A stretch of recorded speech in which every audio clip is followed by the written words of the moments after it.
Internet, and welcome to another episode of the Queer Chronicles of the Strixhaven Quartet. I am your host tonight, and your dungeon master, and your best friend on the internet, Savvy. And we're here to play Dungeons and Dragons. I'm very excited to be... There's shenanigans happening in the chat already. I'm very excited about them. I'm very excited to be here playing Dungeons and Dragons. I've been sick for a lot of the weekend. But I'm here, not completely dying. I'm very excited to be back. Before we get started, can let everybody know what we've got going on the channel for the rest of the week. Something is happening tomorrow. I forgot to ask Alex what it was, but it's something. One of the Tuesday games happening tomorrow. I believe it should be Masks? That it's Masks? I think it's the Squire Squad week. Z's in the chat. Perfect. Squire Squad. Squire Squad's happening tomorrow. Thank you, my love, for being here and also doing my job. Squire Squad tomorrow, 8 p.m. Eastern time. That's on Tuesday. Very excited to have the superhero squad back for another week. I love them. Get over there. It's awesome. On Thursday, we will have a new episode of Elegant Creatures, our Urban Shadows game that Sid runs with a little Good Society sprinkled in because we can't get away from that game because we love it so much. Friday, I don't know if we're streaming yet. We might be doing another Destiny raid. Or the same Destiny raid, but trying to finish it this time because we did so much of it so good last time. So we'll tweet about that if we're doing that. Saturday night's Pathfinders. The group is going to be back we've been off for a little bit because people were out of town, but we're back with more Pathfinder at the circus. I'm very excited. I love all of those characters. They're so great. And then Sunday we'll be back around. I swear we'll play Blades in the Dark again. I've been sick a lot the last couple of weeks, and unfortunately Sunday is really one of the only days I have to rest now because I'm working again, but that's okay. We'll be back for that, and then back around for this on Monday. Our weeks are getting full again, and I'm very excited about that. I think that's all the exciting stuff. We'll talk about Dungeons and Dragons here in a minute, but before we do that, I'm going to let my cast here introduce themselves, tell you who they are, who they're playing today, where you can find them on the internet. We are down to Rob tonight because he had a previously scheduled stream away doing one shot, so we hope he's having a great time over there. I think they're doing like a playtest of something. I don't remember what it is, but he's got it on his Twitter and also on his Discord status, so if you want to check that out as well, do that. Support them. They're having a great time. But he'll be back with Willoughby Wanderfoot, our lovely little Alan Paladin, next week. But so for those of you that did show up today, tell us who you are, starting with Rachel. Oh, hey, that's me. Hi, I'm Rachel Elizabeth, and you can find me here on Mondays and on Sundays on LV Hackamup's channel playing Masks with familiar faces, and then more familiar faces when we eventually go back to D&D. And I've just been taking a break from streaming other things during the week because life. And I started playing softball again on Tuesday nights. So that's been a really weird foray into the entirety of my childhood and, college years. So it's been fun, getting out and doing things in the real world, even though this world is way more fun. So tonight I am playing Sereia, the Water Genasi druid, who is now a Circle of Wildfire druid because we leveled up. Time to destroy things. And we're all very excited to see how that plays out. I'm loving it. Everyone just screaming each other's names and their own names in the chat, and I don't know why, but it's very entertaining. Next up is Sid. Hey, I am Christina Sid. You can find me on the Twitters at Greek Sid. Almost exclusively talking about the stuff I do here. I'll talk about all the shenanigans I'm getting up to later. But tonight I'm playing. I've forgotten the name of my character. Giselle. Giselle is. It's been a rough one, y'all. I told all of them just the shenanigans, even in the past 20 minutes, that's just been happening in my life. It has a monkey's paw situation. I really do. I'm waiting for the other shoe to drop, and I'm scared. Giselle is a tabaxi sorcerer who just picked up the divine bloodline at level 2. What is up? Y'all are getting more powerful by the minute. And finally, Val. Hello, everyone. I'm Val. Y'all are really mixing your movies over there in chat. It's going all over the place right now. Sorry, what are we doing? Are we just talking about the chat? That's what we do here. We just talk about the chat and make High School Musical references. Yeah. Okay. Hi, everyone. I'm Val. You can find me at the Crowd's Crown, Twitter and Twitch. I'm here Thursdays through Mondays playing running games. I run a game called Saturday Night Star Power on alternating Saturdays. We just had a session of last 2 days ago, where I continue to surprise myself by the improvised torment that I put my players through on a bi-weekly basis. I thought you were gonna say by the sheer number of hands. Yeah, lots of keeps hands. Showing up. There are lots of hand monsters. This time it was a hand made out of bugs. So yeah. And we loved it. And lots of like fast motion, like horror movie shit. Yes. Yeah. Mhm. I'm working through some stuff. Other than that, I run a game on Fridays, or I'm going to be running a game on Fridays, starting on Friday the 13th, Next week, 2 weeks from now, where we're going to be playing Neon Gods, which is going to be our hack of good society set in a sort of a world heavily inspired by the Wicked and the Divine. We're going to be up session 0 on the 13th. Come join us for that. It'll be a lot of fun, and hopefully we don't all get cursed.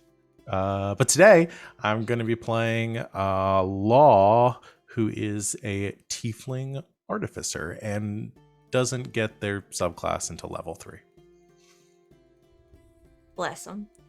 They have more time to figure out what they want to do.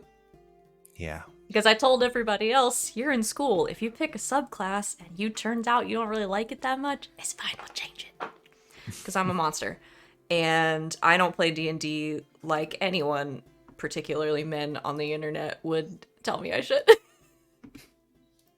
And that's why we love you. Guess what? That's You're why all we kicked out the man. There are no men here today. That's not why Rob is gone. It's not. No, Rob's Got perfect. rid of him. Rob is the perfect man. We are down one the man. rest of you can go. Yeah, we lost our token man. I am no man, and neither is Rachel, neither is Sid, neither is Val. Yeah. Our token normie. No. I'm just saying.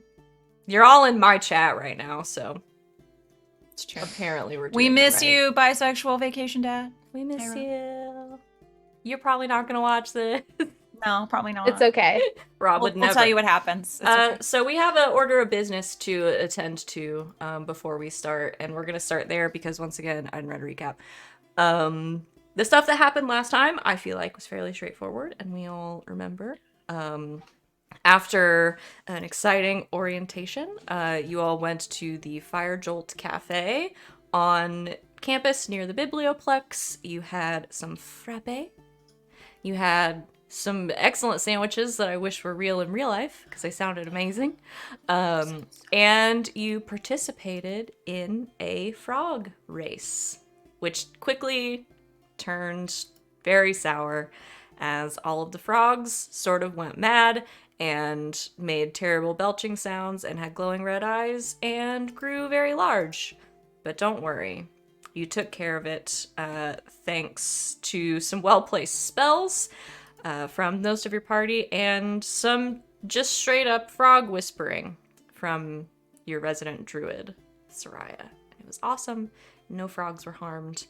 And yeah, and then you went to the extracurricular fair and met a bunch of new friends and some old ones, and I had a great time, personally. And so we're gonna pick back up with starting classes. But before we do, last time we had a loot drop and Stream Elements didn't notify me, so we're going to roll for it now. So because I'm a madman, we're gonna roll on the random magic items tables in the Dungeon Master's guide.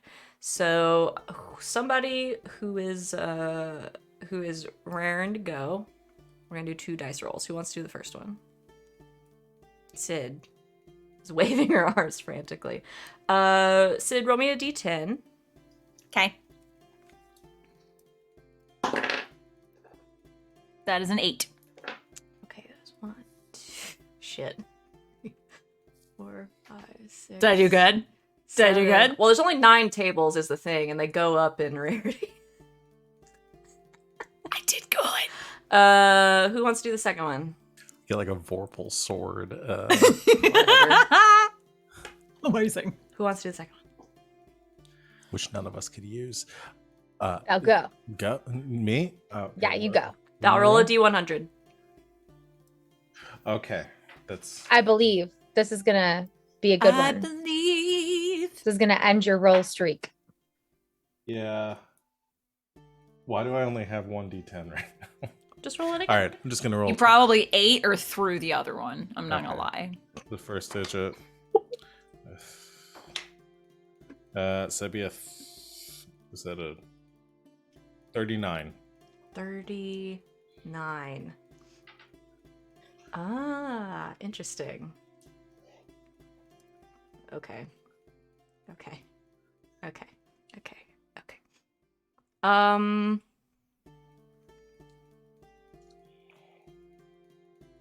ring of wishes.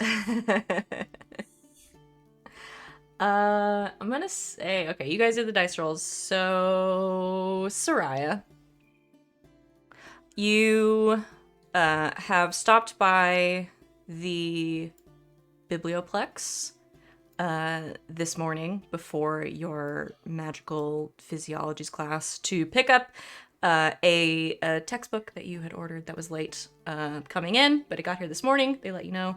You ran by to pick it up. And as you are getting ready to head out and go to class, you notice one of the shrubs, the awakened shrubs in the book gardens that you met previously, sort of very slowly kind of making its way over the edge, like the stone edge of the garden, and kind of creeping along towards you.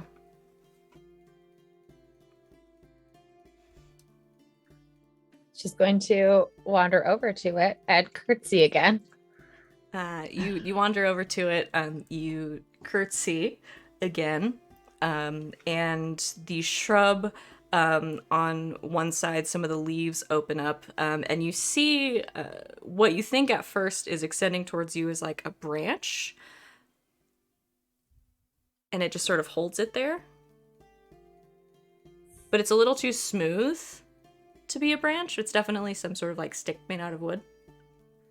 She's gonna just like slowly wrap her head around. She's not sure if she's supposed to shake it like it's an arm. Once you're holding it, it starts to back away from you, leaving a staff in your hand. And it just sort of gives you another little bow. It kind of scurries back into the garden. She will curtsy again and wave goodbye to her new friends. Okay, I'm not gonna make you guys identify this because it came from the chat. So this is a staff of fire. Oh my god. Oh no. Too perfect.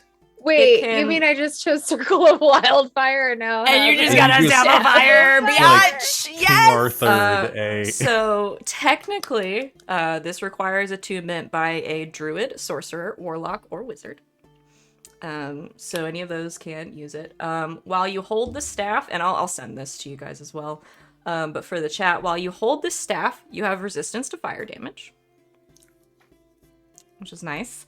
The staff has 10 charges. While holding it, you can use an action to expend one or more of its charges to cast one of the following spells from it using your spell save DC. Burning Hands for 1, Fireball for 3, Wall of Fire for 4. We're gonna one shot we are going to power so level excited. through Everything. The first staff few levels. regains 1d6 plus 4 expended charges daily at dawn. If you expend the last charge, you roll a d20, and on a 1, the staff is destroyed and crumbles to cinders. What we're gonna find out is these shrubs are actually the big bad evil, and You were nice to it's them, and really just yeah. this is an extremely rare item, you guys. This is Wow. this is a very rare staff. And someone just left it in the quad. And Sereia They're gonna was, kick themselves too. They're like, oh man, shit. and Sereia was extremely nice to the shrubs, and they found something nice, and so they gave it. My mumsy gave me So- her favorite staff to take to college. You guys can decide who you want to use. 2 of you, I think, have the ability to use it. Sereia has it right now. She found it. I'll send you the The weird picture. plants too. gave it to her. It makes sense that she would keep it. I think that's a dangerous idea. That's an extremely dangerous idea. Here, I posted the But- picture in Discord as well. It's got like it's like a twisting sort of like dark wood and like copper, and then it's got like a torch head at the top. That's like on. It's cool looking. It's really cool looking. You guys look it up. It's on. Looks like something out of like a Dwemer ruin, and It Skyrim. does. It does. So like it. congratulations. Thank your friend Z who bought you a loot drop. I'm just imagining. thank you, Z. Thank you, I Sid. promise to do destructive things with it. Creatively destructive things. Creatively even. destructive things with it. In the name of Z, I destroy thee. Wait, are you gonna like multi-class warlock, and is Z gonna be your patron? Ooh. Oh, we're on our way there now. Okay, so new staff. Good. This is going very well. Oh, I'm so excited. I'm so excited that it's I'm something nervous. It's our first day of school. really fancy. Okay. So first day of school. You all have your magical physiologies class this morning. It is in the lecture hall in the biblioplex because it's a general studies class, so they hold it in the lecture hall in there. The 4 of you, I assume, make your way there. Willoughby is there as well, a little bit early. He has saved you all seats. Towards the front, kind of like 3 rows back and right in the middle. So you have a great view of the board. And yeah, the lecture hall starts to fill up. You see a lot of familiar faces. Law, your sister is there. They is there. A few others that you've met as well. Quintilius and Cadorus file in at one point. That's pretty much all of the first years you have met so far are in this class with you. Is everyone on time? I don't think Willoughby would have let us be late for our first day. Yeah. I was gonna say. I feel like we would have gotten several reminders before we went to bed, and then Probably If- would have shown up at our doors. yeah, Yeah, he probably came to make sure you were all awake. yeah, and we Oh, boy. probably weren't all Which awake. Law appreciated because didn't realize that classes started today. So We literally talked about it last session. completely forgot. Okay. So you all make it to class. You sit down. The lecture hall doors close by themselves as the clocks chime, and your professor makes their way in. At the front of the class, having walked in another door, you see a very large figure who is here to teach your class today. They are a bear folk that's standing up on their hind legs, probably about 9, pushing 10 feet tall. Glasses sort of perched on their nose, and these green this green sort of set. They're not wearing robes. It's kind of like a tunic and like breeches and boots. And they make their way into the front of the class, set some books down, and start writing a few things on the board. They turn around and with a big sort of toothy smile, and you notice sort of like the front of their tunic is like a little dirty, like they've probably been like out working on something and have just like come in really quick to teach this class. You hear them speak out, their voice sort of magically amplified a little bit over the lecture hall so everyone can hear. Well, good morning, everybody. How are we today? First class, new semester.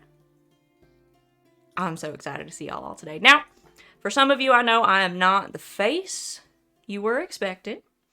Unfortunately, Professor Lang has been called away on a conference. So I will be filling in for this until through your first exam that we're going to have pretty soon. And then she will be back, so no worries. But for today, I am your professor. Most of my students call me Jack, but Professor Jack Danson, Witherbloom, Professor of Growth. So, pleased to meet you all. And we're going to go ahead and get started. Professor, Yes. do you perhaps have any nicknames that you would prefer? Nicknames? Not particularly. Most of the time. Are you sure? Go by Jack. I mean, when I was coaching the silk ball team, they would call me Bear. Occasionally I get Mutt, but that's a little rude. Okay, thank you. You're welcome. So, I'm assuming you all have got your books, read over the syllabus, all that good stuff. So we are just going to jump right in. We're going to cover several magical creatures over the course of this class. Obviously, Professor Lang is going to come back. She'll probably cover things at a little bit of a different pace than I do. I take much more of a hands-on approach. Fortunately, for all of you, this first creature that we're going to be studying, it would be a terrible idea to bring into a classroom. So, and he turns around and starts writing a bunch of facts on the board for you about different kinds of slod. SLAAD. Yes. Slod, yes? Okay. Yes. The nasty boys that no one likes. He goes over slod or sloddy, the aberrations that are known for their regenerative abilities and magical resistances. And he just starts to sort of talk to you about different kinds of slod. There are different colors. There are green ones, gray ones. There are red ones. There is one set. There are blue ones. They're all dangerous. Some of them can cast magic. Some of them can't. There is one group of slod that are called death slod. He also reminds you that some inexperienced scholars and adventurers sometimes assume that slod is a misspelling. It is generally frowned upon in the arcanobiology community to call them salads. So, we have a lecture. Giselle elbows Law at one point as they are falling asleep.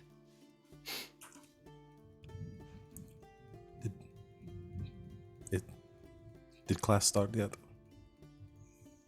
And so when we get into red slot, they are generally the slotty that are in charge of, reproduction or the propagation of species. And that's why you want to stay away from those nasty claws. If you're working with them, that's generally how they would, Professor Lang would say infiltrate a host and, lay eggs inside until the host transforms into a full-grown slot. Sometimes they're blue. Very rarely are they red, blue or green. It's sort of a horrifying process. Yes. What would the host look like before the eggs hatch? Do they have a specific look to them, or do they look the same, or Well, for do they most perhaps of the... sprout the large teeth and big purple tongues or something? Generally speaking, no. For the most part, for most of the process, they would look pretty much the same. The egg inside the host generally forms into a tadpole, grows quite large, and then will burst out of the host's body, partially or fully formed. Yes, in the back. It chews its way out, doesn't it? On some occasions, yes. Mostly because it does have to get through sort of that thick rib cage that most creatures have, especially when we're dealing with humanoids. So it will sort of chew its way through, and then make its way out into the world. It's not a very pretty noise. I don't imagine so. Any other questions? This will all be on your exam, so.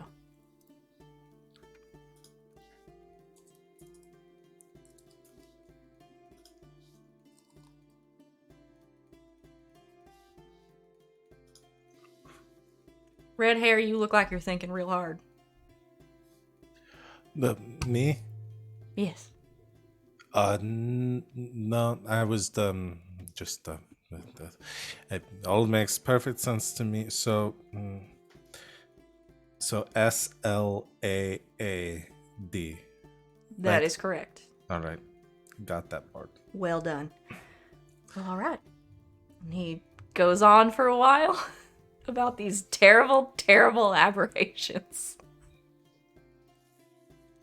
They're so bad. I hate them.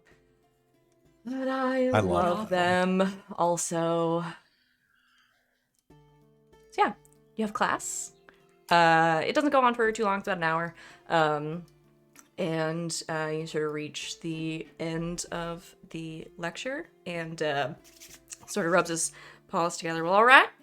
We are running out of time for the day, so make sure you've got everything up on the board. If you have any questions, feel free to come by my office hours. My office is in the Witherbloom College, that big main class building with the conservatory on top on the second floor. So if you've got any questions, bother me up there. I will be available this afternoon. And afternoons for most of the week since we're getting started with classes. So, y'all enjoy the rest of your day, and next time we meet, I'll be quizzing you on all this, so make sure you get some studying in. All right. Have a good day. And he picks up his books and makes his way out of the room.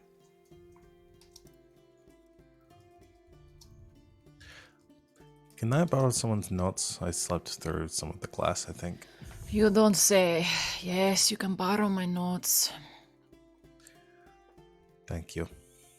And when do we meet for this class again? Is it like a once a week thing, or?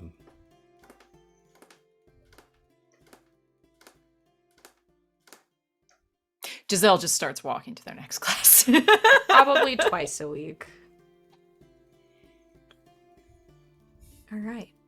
You all make your way out to your next classes.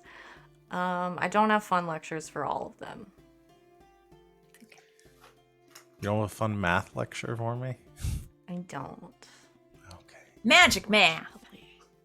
But you all head out to your next classes. You have a full day, or at least a full morning, of class. What are you all gonna do afterwards? Sereia wants to find Grayson Wildemere. Okay. You after class lets out. I'll say, let me see. What classes are you taking? I have a list here. Grayson, what college are you in?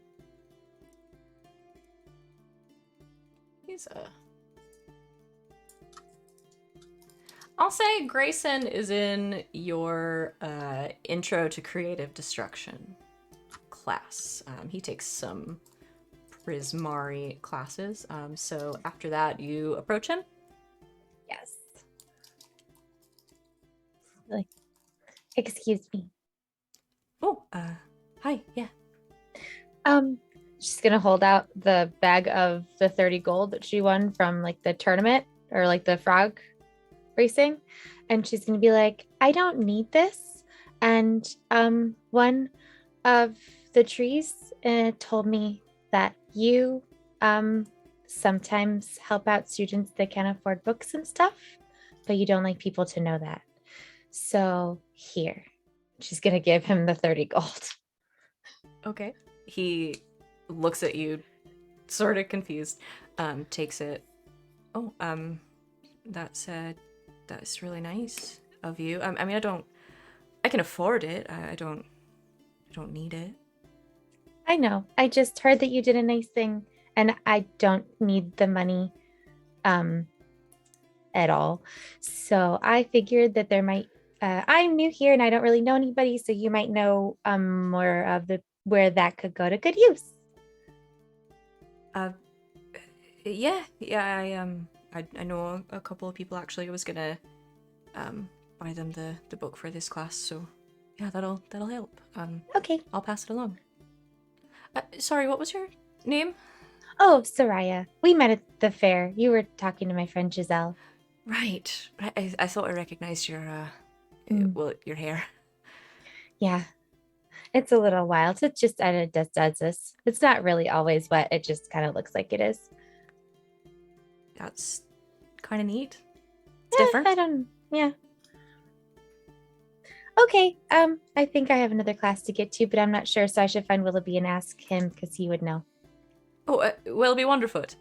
Yes. Right. Good chap. Yes. He's my friend. Is he your friend too? Well, I like to think so.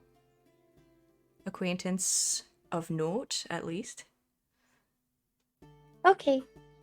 Well, I'll see you next time we have class then, Okay. Sereia. Yeah, if you want to study together, let me know. I'm really good at destroying things accidentally. I'd like to get good at it on purpose. Yeah, that sounds great.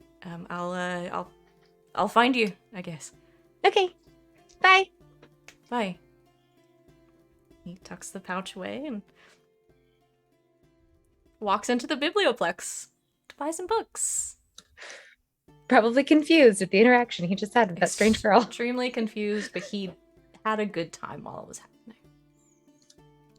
He's a good boy who does indeed buy books for his classmates and not tell anyone about it.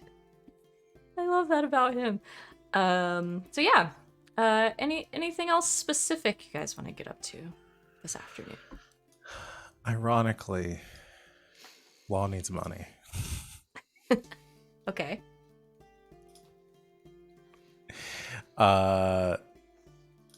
So I think Law is gonna do what Law does every time Law needs money, and that's ask their sister for a loan.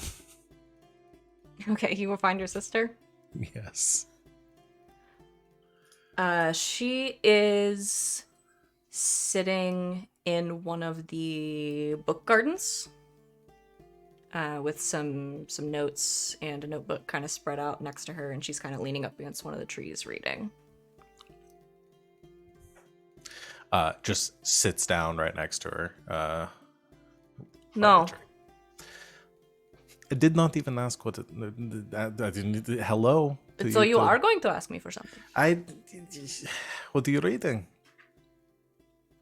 Nothing that would interest you. That's seems very judgmental of you. No, I just know what you're interested in, and it's not jetpacks or hover boots or trying to poison Day. So That was one time, and the rest of it, we're at college now. Maybe I'm expanding my horizons, like you already said that I should. okay, Learning fine. new things. It is a book that one of the archivists helped me find that is not in Father's library about Kaladeshi war tactics. See, I was going to make a joke and sort of fuck with you and say that actually is really boring, but that actually sounds kind of cool.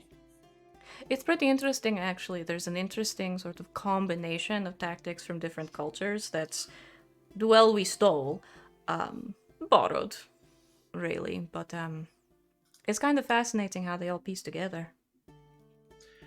Does it have any diagrams or anything in there? Like, A few. could I borrow it when you're done? You can get it from the library like everyone else. I'm not going to get late fees because of you. Fine. Just like write down the name for me or something, because I'll forget it as soon as I've walked away. I'll write it down.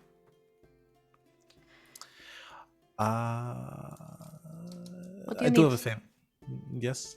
What do you need? I had an idea. It takes out a small their journal and flips through it. There was something I wanted to make, but one of the pieces for it is a little expensive, and I've already spent most of what Mom and Dad gave me. What could you possibly have spent it on?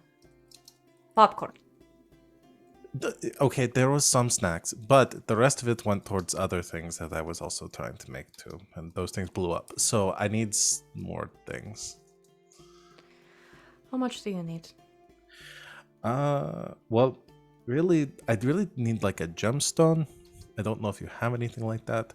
I'd approximate the value of it at around 100 gold. 100 gold! It's More. give or take. I don't just have that lying around. I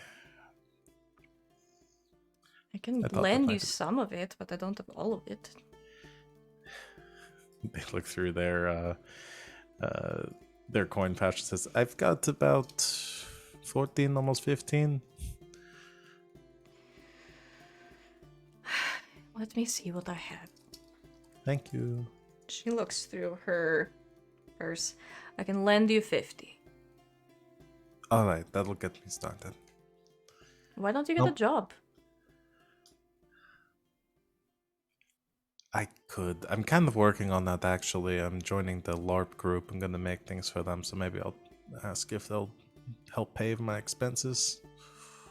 Well, I mean, they're going to pay for whatever you make for them, but they're not going to pay you. It's a club. Why don't you get a real job? There are lots of them around campus. I guess. It just sounds so boring. Well, maybe we can find you something that's interesting. I have a list somewhere. Hold on, let me look and see if I can find it. Oh, would you look at that? I found it. It was right here in my bag. I mean, some of them are not so fun. I mean, you don't want to do, like, cleaning or anything like that.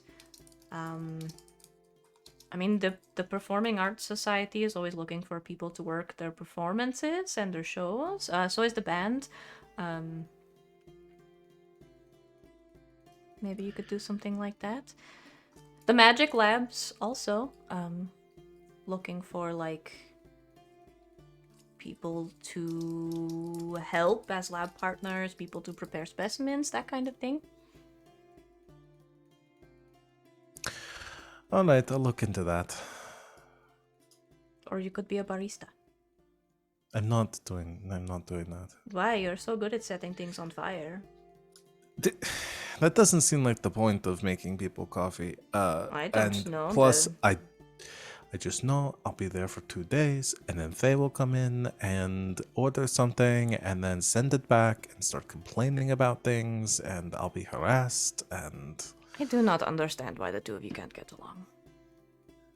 because she's awful and pure evil. She's not evil. I'm pretty sure she's evil. No, she's no more evil than you. That seems untrue. She's tried to poison me as well on several occasions. So you're even. I feel like she started it. I feel like you should give her a chance and treat her like a person. Ooh. Since when are you part of the Thea fan club? I'm not a part. There's no fan club. I just think you're acting like a child.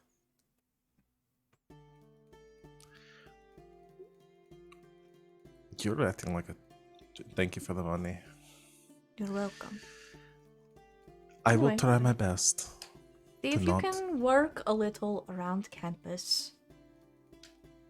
They might even advance you a little if you do well enough. Alright. I'll do that and I'll pay you back for this. Mm-hmm. If you remember. If I remember. I'm sure you'll remind me. You're very good at that. I will. How are your classes? We learned about evil salads earlier. Yes, I was there for that one. Oh, you were in that class, yeah. The sladi. Right, that one. So, more frogs, noticing a theme. Yes, now that you mention it. You just heard about the frog thing. I right? did. They told me. Strange. Very. Yes, But she yeah. said she was there. Quintilius was there too. Apparently. Right. Well, I guess I suppose that... So the two of you are talking a lot, it seems. No, we just have classes together. A lot of first years have classes together. They require it. Right. Anyway. Classes are fine. I've got a... Can't remember the name of the class, but I'm sure I'll remember on my way there. The Quandrix one in checking out. Don't tell mom and dad I'm taking it. I'll talk to you later. Oh, okay. And you run away I do. with some money. Anything else you guys want to get up to this afternoon?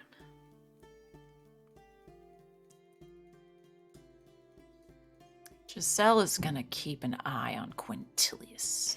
Okay. Quintilius. What's he doing? What is college she you in? doing? What stuff do you do? What Quintilius. things are he doing? What was that? Quintilius is actually in. You're taking 4 classes total, and Quintilius is in 3 of them. Because he is also taking both of the Prismari classes that you are taking. Because that is his general track that he wants to be on. So you see a lot of Quintilius today. He sits in the front of the class, in the middle. He is there early. I sit one row behind. He sits up very straight. He takes notes in very neat penmanship. And he Disgusting. pays attention the entire time. He asks insightful questions. Show off. And after class, he heads to the cafe in the Biblioplex to get a coffee. He is up to something. You follow him. You follow him to the Biblioplex cafe. He orders a coffee with 2 extra shots of espresso and sits down at a table by himself. Flips open a notebook and starts scribbling in it. I get a frappe. I find a table 2 away, but behind him, so I may try and see what he's writing. Okay. I feel like you have to roll something. That makes sense, yeah. Are you trying to? Be sneaky. Yeah. Are you trying to like disguise your presence in any way, or are you Yes, I just don't want him to know that I'm onto him. Okay. Except I already told him that I am onto him. Okay. We're doing a. Other than that. We're doing like a hitman, like a social stealth. Roll stealth, but use your charisma. Okay. Yeah, you can do that. That's cool. I like that. That's a 14 plus It's this idiot's passive perception. 3. That's 17. What's your passive perception, Quintilius? 11. Oh, buddy. He's a charisma boy. Yeah, he doesn't seem to notice. He's pretty absorbed in what he is doing. And you get a pretty good look at his notebook. But he is not writing. He is sketching something. You see, he's got this. He has his note. You know those notebooks that have the dot paper instead of the lines. Mm-hmm. My favorite kind. I love them. He's got one of those. And he is sketching what looks like some kind of diagram. And you try to get a closer look at it. And you see what is sort of a pretty good bird's eye view of what looks like a stage, like in the amphitheater. And he is sort of like sketching out some things on it. Does it look like a light plot? No. It looks like maybe like a piece of set design.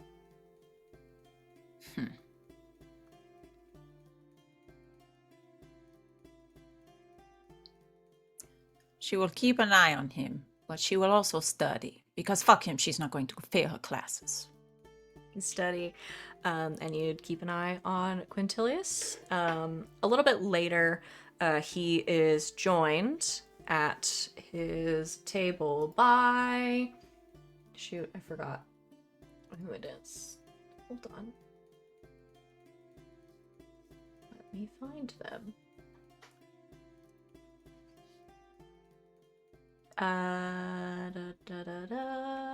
There's the list. Have you met this person? Yeah, you've met this person. You recognize Rubina.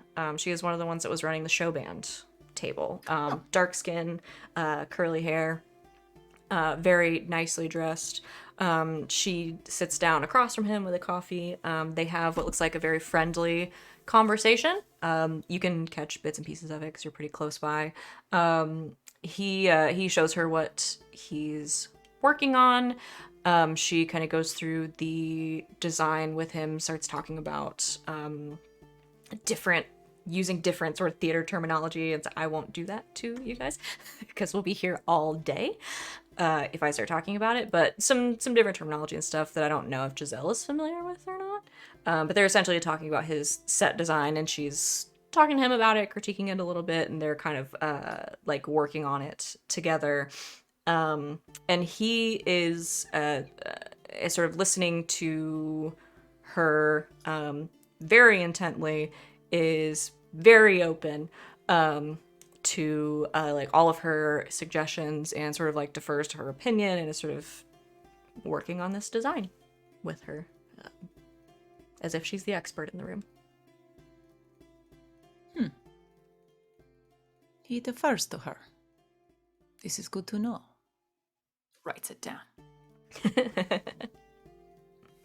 Okay. They do that for a while. Eventually she gets up, says goodbye. He continues working for a little bit. and then gets up and heads out of the cafe.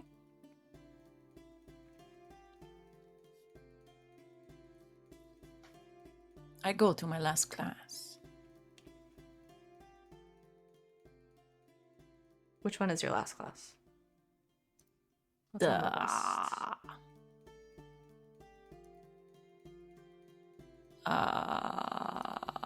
I had the required one. I had the history of magic and art. I had the Incomancy, and let's say the aesthetics class is your last class. Okay. Quintilius is also there. Damn it. Okay, then I totally follow him to class. Because he's also in this class. Because he's also going to this class. Yeah, you follow him out, and then you realize he's going the direction you need to go, and then you follow him all the way to class. He goes to sit down, kind of turns and looks at you, and says, "Oh, Giselle, nice to see you for the third time today." She just glares at him. Okay. Yeah, knowing the bit about you I know, I think this is a class you'll truly enjoy. I was sad to see you didn't want to join us in any of the theater-based clubs. I think you'd be a good fit. You think I'm dramatic? I think you have a talent for getting across exactly what you want to get across in your speech. You think I'm biting?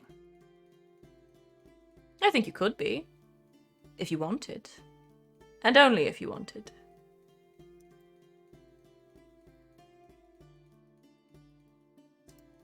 I prefer the visual arts.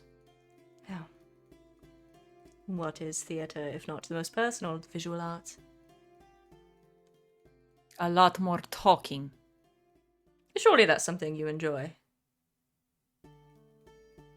So I talk too much. I think just the right amount.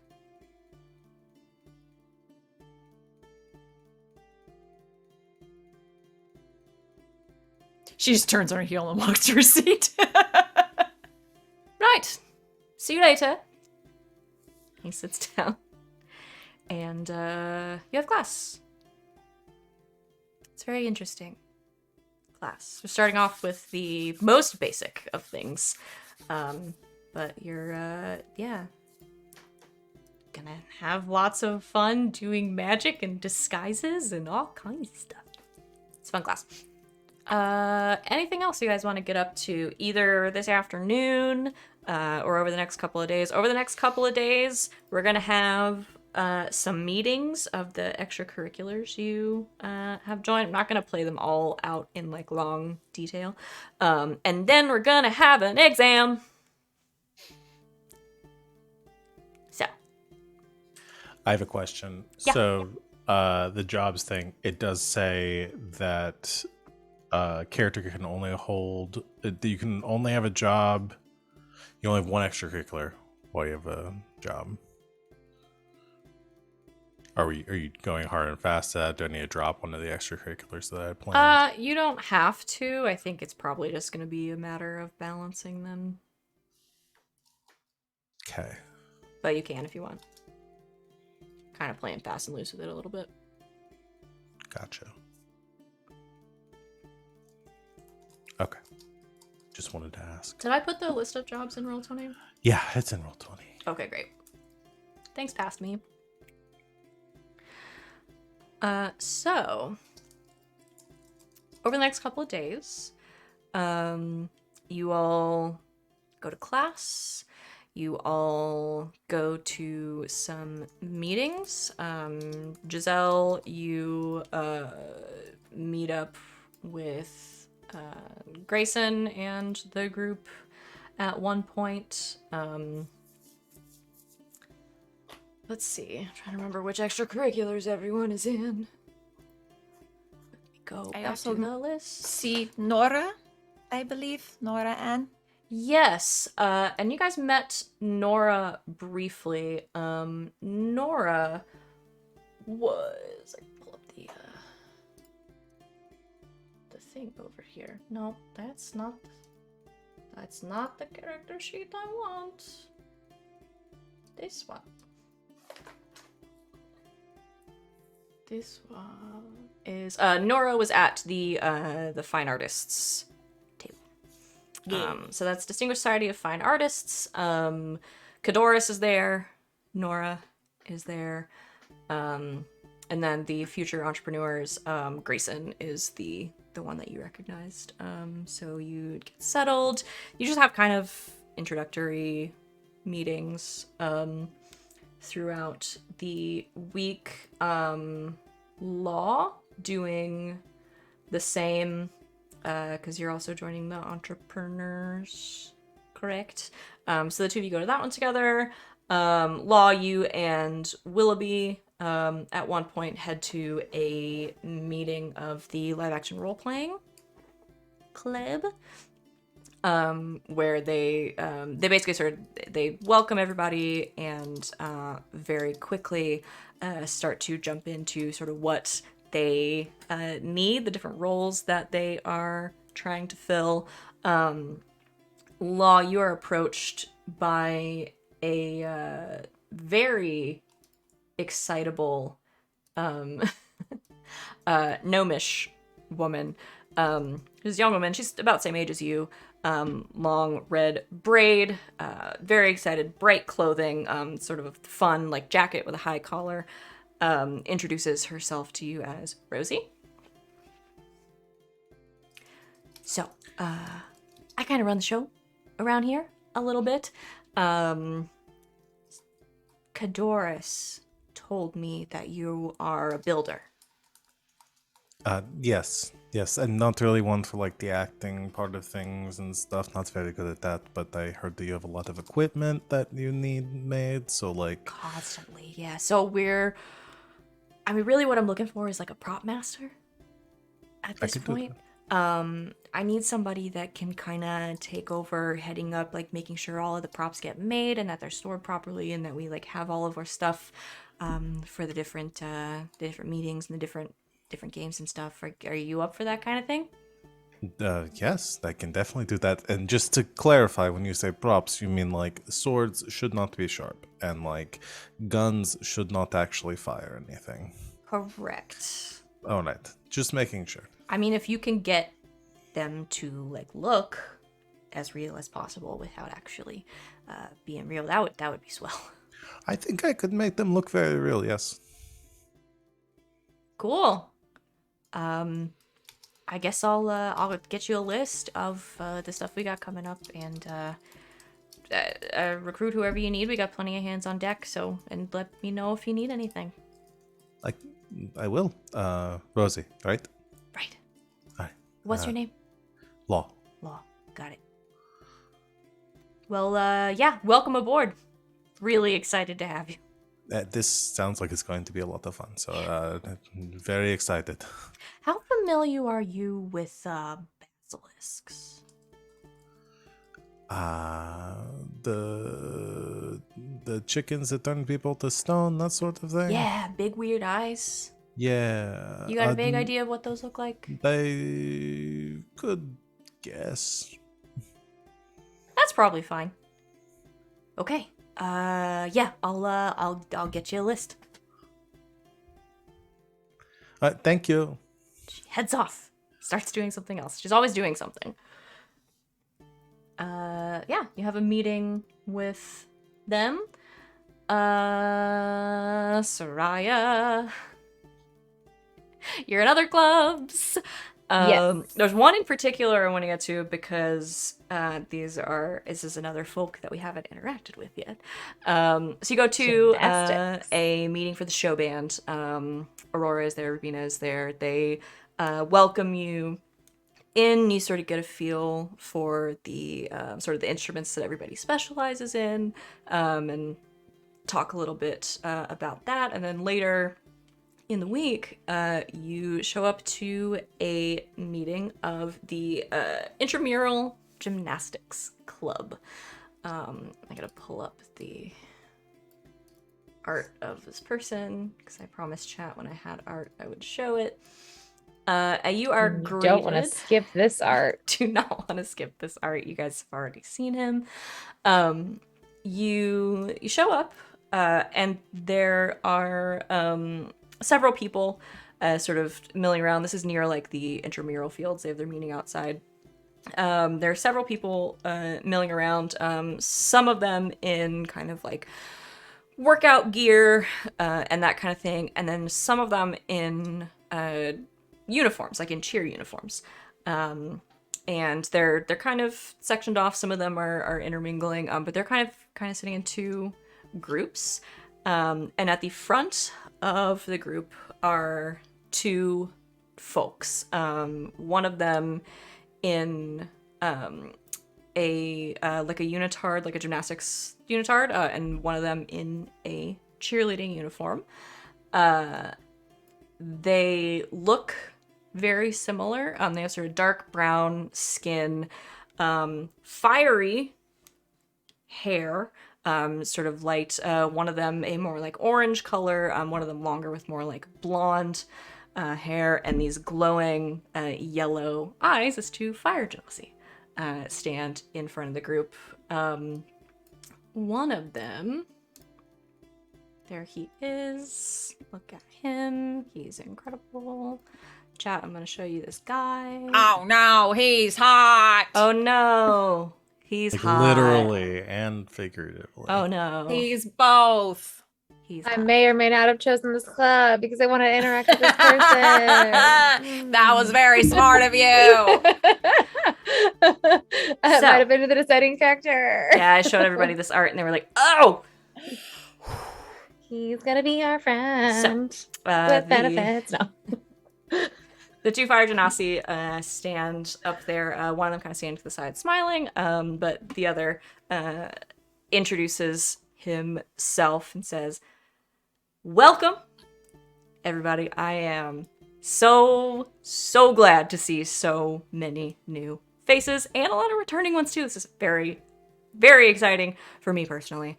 If you don't know me or you don't remember me from the fair, I'm Xanther, and this is my sister, Xena, and we are kind of running the show here. We work a little differently than the rest of the organizations because our two organizations work so closely together. There is a lot of crossover. I'm sort of heading up the gymnastics team, and she is sort of heading up the Mage Tower cheer squad this year. Lots of you are on both, which is very exciting. Lots of new talent, and a couple of faces I don't think I've seen before. So let's go around, introduce ourselves, just tell us sort of who you are, if you've picked a college, sort of what track you're on, that kind of thing, and whether you're here for gymnastics, cheer, or both. Does that sound good to everybody? Yeah, great. Okay. How about we'll start right here on the side. Sereia, he points to you. Oh, hi. I'm Sereia. I'm here for gymnastics. Nice. Hi, Sereia. Nice to meet you. First year? Yes, Witherbloom. Excellent. Well, glad to have you along. We don't get a whole lot of Witherbloom students, so wonderful. Why not? Well, they spend enough of their time outside as it is. Some of them, for their hobbies, would rather be indoors. Oh, not me. Well, we're glad to have you. Who's next? And he goes around, keeping that level of energy the whole time. Everybody introduces themselves. He talks a little bit about the gymnastics squad. Xena talks a little bit about the cheer squad. They are both members of both teams. And they talk about how they're gonna configure their schedule this year so people can be a part of both. And they both kind of say, you know, if you decide you're interested in joining the other or trying it out, just let one or the other of us know. We're always glad to rope somebody new into either squad. So I was thinking we'd do a little bit of a kind of a get to know your skills challenge a little bit. We want to see where everybody is at, like experience level wise and everything, so we can figure out where to place you and kind of how much of the basic work we need to be doing. Does that sound good? Excellent. All right. So, follow me. And he takes you out onto one of the intramural fields where he and his sister have set up a makeshift obstacle course.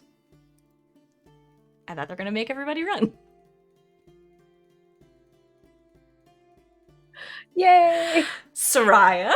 Everybody else just got to do their clubs.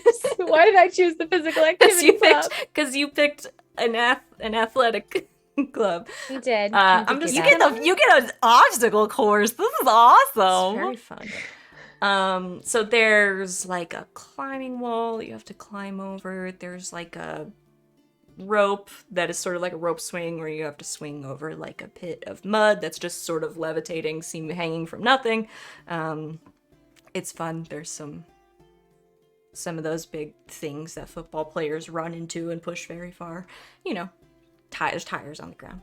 Is it Magical American Ninja Warrior? It's Magical American Ninja Warrior, but clearly set up by 2 students who are doing their best with what they have. I'm gonna just have you roll. You can do either athletics or acrobatics. Whichever one you choose. I will do acrobatics. Okay. I thought that might be the case.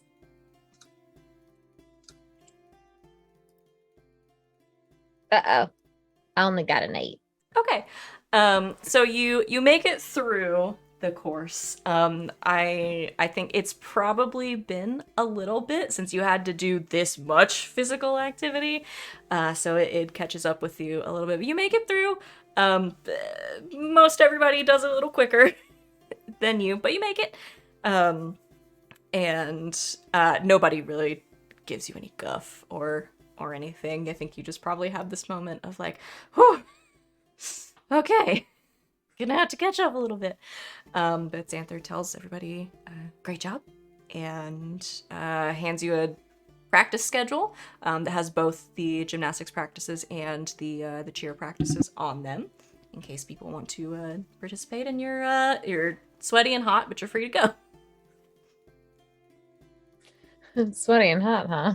Mm.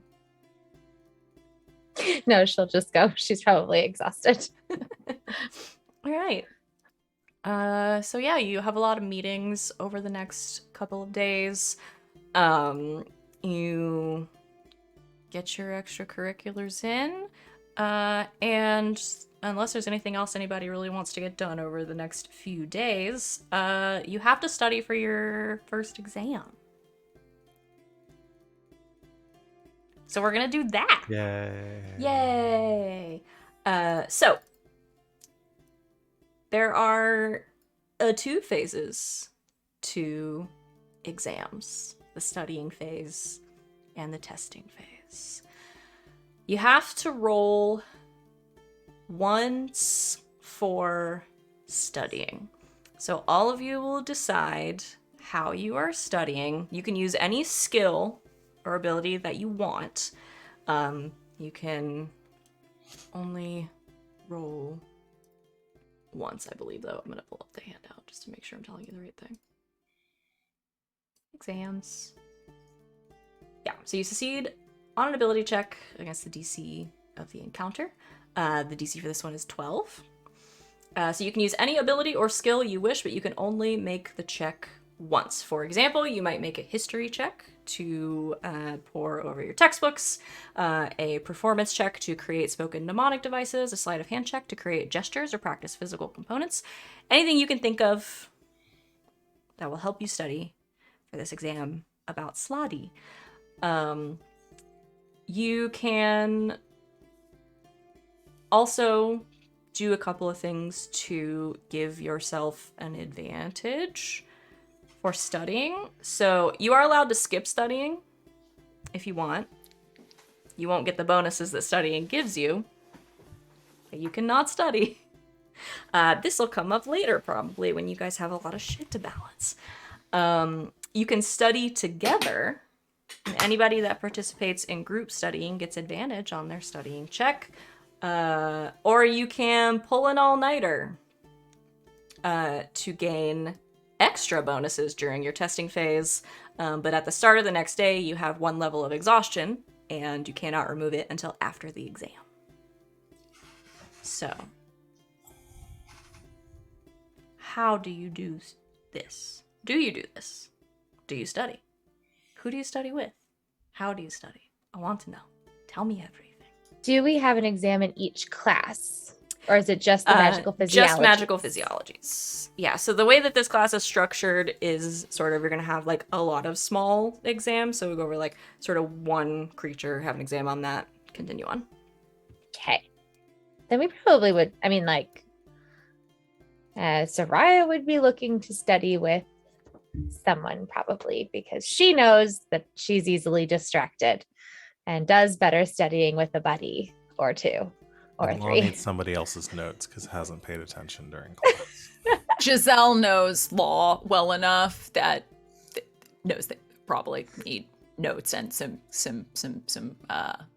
guidance, I suppose. So maybe we take our table at the cafe, our table. Mhm. Nobody else is allowed to sit at. I have carved my name into the table. It is mine. The 3 of you show up to your table at the cafe, and Willoughby is already there, and there are 4 coffees on the table. It's Oh, like good. he lives in You're my here. head. I just thought, that we would all study together. No, that's great. Willoughby, do you remember what my class schedule is for tomorrow? Oh, yes, I have an extra copy, just in case. Thank you. I lost mine. I'll hang on to it for you. That would be good.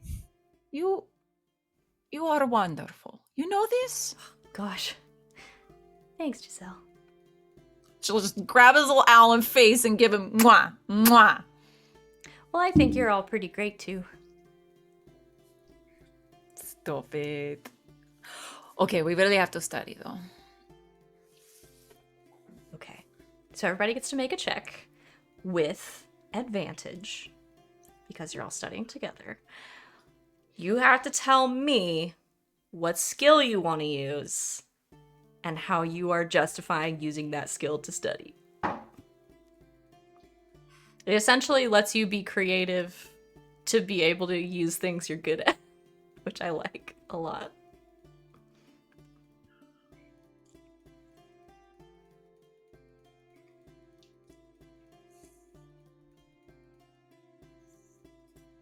So I'll go first. Okay. Because I have an Okay. idea. So Sereia takes like incredibly detailed notes with sketches of these things as like the teachers are talking about them. To the point you're like, how is she so distracted all the time but can focus to take notes? It's really weird. Doesn't make sense. But somehow incredibly detailed notes, like even Willoughby's probably impressed. But she just cannot seem to focus on all of the information to really absorb it. Like she can write down what people are saying and like organize everything really beautifully, but it's not until she's really focused on like how to survive things, because there's this whole like looming like somebody's out there trying to kill you. So the second it's like this is something that could kill you, she's going to pay attention to it. So with this lesson with the Slotty in particular, she's like, these are dangerous. And I remember Willa telling me how dangerous these are. And her making me hear the sound of that nasty thing crunching through a rib bone.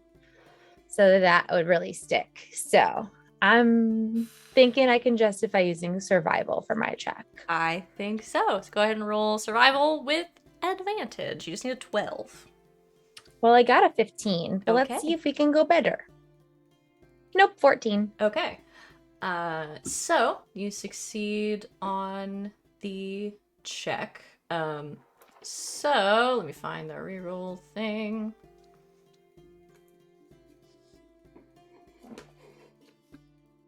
Okay. So if you succeed on your check, essentially what you have given yourself is a free reroll that you can use once during the exam.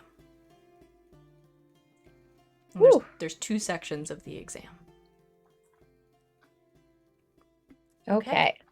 I love that. Who's next? Yeah, Giselle, I can go. I kind of like that idea of the sleight of hand situation of like, you know, almost like writing it out. And she's Kaladeshi. She talks with her hands a lot. So yeah, I like the idea of like her even like visualizing her notes to be like, the big, yeah, sort of doing that as she's studying to try and remember. Like some gesture work. Mm-hmm. I love it. I love it. Okay, let's do a sleight of hand roll with advantage. Okay. Good. That was an 8. That wasn't great. That was an 18. That's better. Okay. So that's a 21. You succeed. So you also have a free reroll that you can use during the testing phase. Law. So Law obviously does not pay attention. Like here's how Law works. Law doesn't pay attention in class, spends most of it like drawing and coming up with schematics and thinking about other things that are way more interesting. And then it gets down to like day before the test, we're studying. Holy shit, I got to do this because I don't want to fail. So what it turns into a lot of is having to like piece together the pieces that they missed, like going through textbooks, getting other people's notes, kind of having to learn the material for themselves. This is getting very personal for me because this is how I got through college. Yeah, I was about to say. So for Law, I was thinking investigation. Okay. For having to basically teach themselves the material in the course of one day that they should have been learning over the course of the last 2 months. Finding the stuff While that also they having missed to and- decipher Giselle's notes. Yeah, finding the stuff that they missed and making it make sense. Yeah. I like that. Okay, yeah, roll an investigation check with advantage. Okay. This is just my self-insert, is what I'm. Yeah. Oh no. And I'm not going to roll for Willoughby. I'm going to have Rob do that. I'm glad it was with advantage because one of those was a natural 1. But the total will be 22. That is a success. Yeah, so you get a free re-roll that you can use during the test. More of the story. Giselle took great notes. Just saying. Yeah, between Giselle and Sereia, I think you have basically everything. And Willoughby too, probably, honestly. Okay. Let's do your exam. Hold on, let me... The put Jeopardy on, like, music. Suspenseful exam music. Do, do, do, do, do, do, I don't really have anything suspenseful. I have battle music. Yeah. I can put on I mean, in a Suspense Pirate for the way, exam. we would be going to battle. Can we turn against this into a our food wars test. situation where the exams are like depicted as epic battles of us Yeah. against the subject matter? Yeah, that's what's happening. I'm Like turning Iron on- Chef. Yeah. Yes. There's Suspense Pirate for everyone. There we go. Okay. Exam day. Later in the week. Yeah. There are 2 parts to this exam. Oh my god, why am I nervous? The Suspense Pirate. The first one is Slod Facts. It is a multiple choice exam about red, blue, green, gray, and death Slod, and requires a successful Arcana check. Okay. So everybody go ahead and roll. And we just have a die that we can add. We don't have advantage. You have 1 re-roll. We have 1 read. It's essentially an inspiration, yeah. I'm not going to use the one that gave me the natural. You can decide after you roll if you want to use it.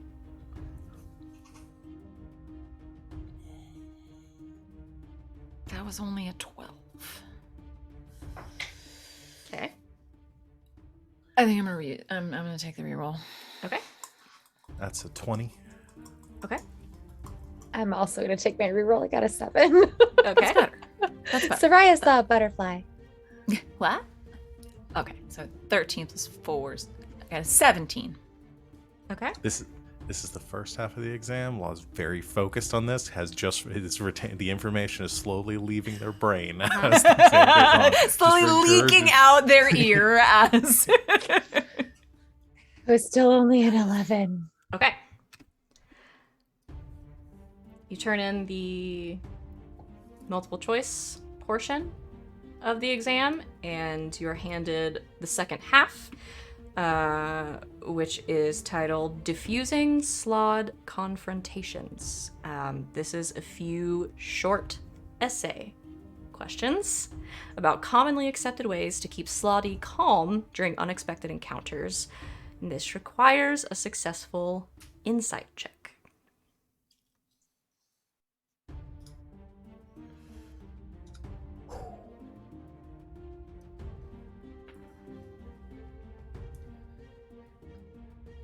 I got a 13. Okay. I'm going to use my reroll. Oh. Okay. That's another 17. Rolled Okay. 16 plus 1. 17. That's a 12 minus 1 is an 11. Okay. The exam is done. You turn your papers in at the end of class, and you wait maybe 5-10 minutes for your results. Law and Sereia, you pass. Just barely, but you pass. You get more than half the questions correct. Pass the exam. And you gain 1 student die that can be used for either Arcana or Insight. Giselle, you ace the test. You ace the exam. You got all of the questions correct. And you gain 2 student dice that you can use for either Arcana or Insight. So, for y'all's reference, the DC was a 12. So the way that it works is, for the chat, you can ace, pass, or fail an exam. If you make 2 successful checks, you ace it. 1, you pass it. None, you fail it. There are consequences to failing, but none of you failed. Congratulations. The way that student die work is that they are, I think they're D4s. They're D4s that are associated with certain skills that you can essentially add to checks that are using those skills. You get them from exams, you get them from extracurriculars, and you can keep gaining them through exams and stuff, and they come back after a long rest. So they're essentially like a little blessed die. Because you have studied for and then taken an exam using those skills, you're a little bit better at using them. So you can give yourself a little bit of a bonus if you want. With that, good job, everyone passed. I'm so excited. I guess let me tell you guys what happens if you fail. So if you fail an exam, because you all, at least one of you would know this, because it's in the Strixhaven bylaws, you're required to attend tutoring with a junior faculty member until you achieve a passed exam in another exam encounter. So you have to keep going to tutoring until you pass a test, which is fun. And while you're in tutoring, you can't take part in your extracurriculars. You can't take part in jobs until you pass an exam that year. So don't fail, or you have to go to tutoring and can't do anything fun. You can also cheat. Oh, do tell. There are rules for cheating. They're in the Roll20. You still have to make 2 checks during the exam. You make a successful deception check and a successful sleight of hand check. You can't use any rolls from studying because you're not using that. You're just cheating. If you with cheating though, you have to succeed on both of the rolls. Whereas to pass the exam, you only have to succeed on one. If you fail on either of the cheating rolls, you get caught. And you fail the exam. So this is like if you're the rogue in the group and you've got some crazy high sleight of hand, you could just use this to get out of anything else. Yeah. So you could do it. But you guys didn't have to do that because you studied really hard and you all passed. And now you're better for it. I am so proud of all of you. And that is where we're going to take a break. Perfect timing. Yay. So, good job, everybody. Very exciting. That was way more suspenseful than I thought it was going to be. I just had flashbacks to college. Yeah, me too. Yeah, same. This was very fun for me personally. So, we're going to take a quick break, 5-10 minutes, and come back to do some after exam winding down. I have another fun, exciting game for us to play. I love this. I love this setting. Guys, seriously, this book rules. But so we'll get into that in just a few minutes. Stick around. Thanks for hanging out in chat, everybody. Stick around for the next few minutes. And we will see you soon.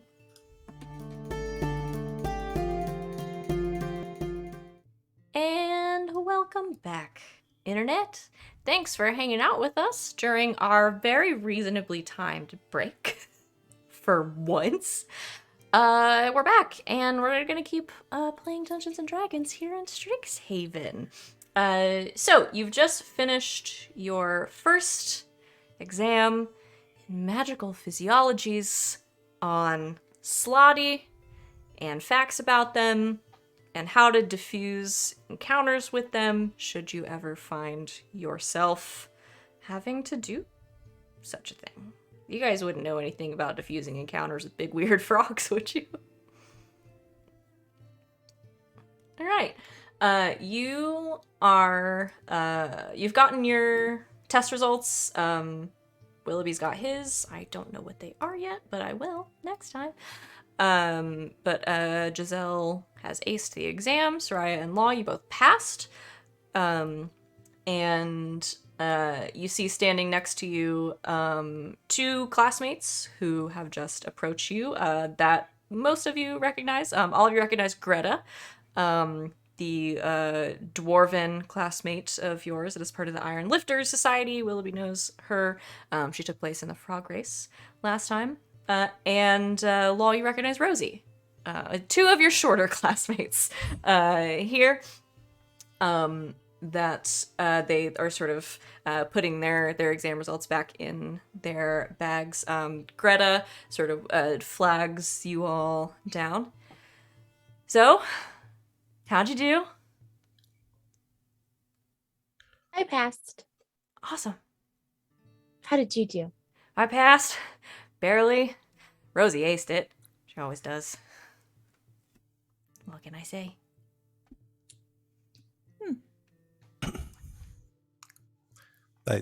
I also passed. Good. Awesome. A good start then. Giselle, how'd you do? I got every question correct. Oh, No, really? you didn't. Yes, I did, see? You cheated. What did you I did do? not cheat. The only reason you pass is because you look at my notes and you think I cheat? There's I'm not no going to way. do this. Professor Danson has eyes like a hawk. See? Or a bear with glasses, I guess. Even better than Hawk. But not better than a hawk with glasses. This is true. I had not thought of that scenario. Law begins sketching something. So, Rosie and me and a few other folks are going to go down to Beau's End Tavern to play some games. Do you want to come? Wind down a little bit?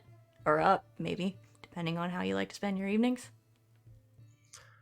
Sure. It sounds fun. Cool. Okay.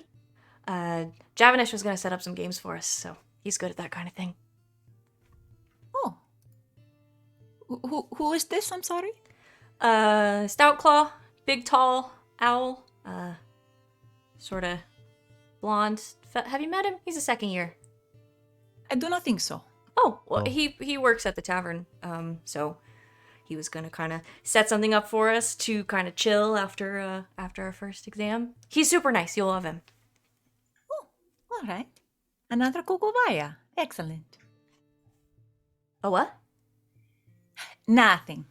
Yes, we will go. It sounds like fun. Okay, great. Let's go. It's just down past the cafe. Hey, Law, Yes. have you ever thought about making mechanical bugs? Yes. I think they would be cool, and I think people would like to have them as pets that you don't really have to take care of. I've made like spiders before. I have a whole actually, and like reaches into a bag and like there's like a small. They're all like kind of rolled up. And says, "You see this? They like little tiny. They like go around. They like fix things or like stitch things up. I use them for. I had an idea of using them like if somebody got like a cut or something like that, or like a torn shirt. Huh. And then and starts like going through a bunch of things as we're walking. Rosie's She's following so you guys, interested. like looking over, like into your bag. You made all that? I did. Holy cow! You weren't kidding. Just in like my spare time. That actually reminded me, somebody was mentioning something about the dragon wanting for one of the LARP events. I don't know how big of a dragon you wanted, but I'll need some extra materials for that because I could probably only make one about the size of like a horse right now. And if you want it Okay. to be like building sized, I need more materials. Well, probably not building. I mean, we were thinking more of like a wyvern type. Okay. Like a big horse might work, actually. And I assume breathing fire? No. Fire, probably not. What about water? Water breathing. No, there's an idea. I could put like a water jet and then it shoots out the mouth. Yeah, that would be so cool. I You could do also that? just be inside of it and do that too. Whoa. Live That special works, too. effects. Maybe instead of fire dragon, we make it acid dragon, but with water, not actual acid. Water that we pretend Right. is acid. I was gonna say Okay. I don't breathe acid, That's but I a- can make water. That's a really cool idea. Did you weren't at the LARP meeting, where you... Oh no, I joined gymnastics and show band. Oh, cool. Yeah, we always sort of welcome all the help we can get. So if you're interested, That would be actually really big help because then I don't have to worry about the motors and stuff. I can, if you want to help Sereia, I'll just need like your measurements so I can make the horse, the dragon the right size. Yeah, I could just help for one show. Yeah. guess You're going to be the dragon? Well, I think Law would probably make the dragon do things on its own, and I would just be inside of it, and I would just make the water on my cues. Yeah, I think you guys are really onto something. All right. Cool. I will do publicity for your show. Just Oh, the You'd be one really night. good though. at that. Yeah, you do that kind of thing? Oh yes. If you She's want very people to personable. come. Sweet. Hmm. Yeah. Law, you got a good group here. They're all right. All right. Let's go get a drink. You head inside the tavern, which they just have on campus here. Which rules.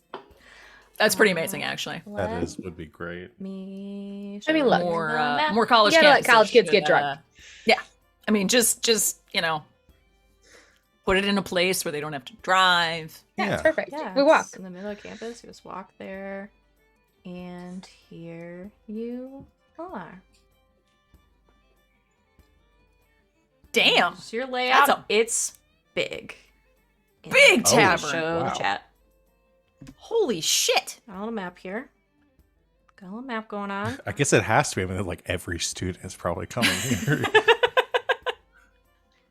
Little map going on. Now, where's the big Jenga tower?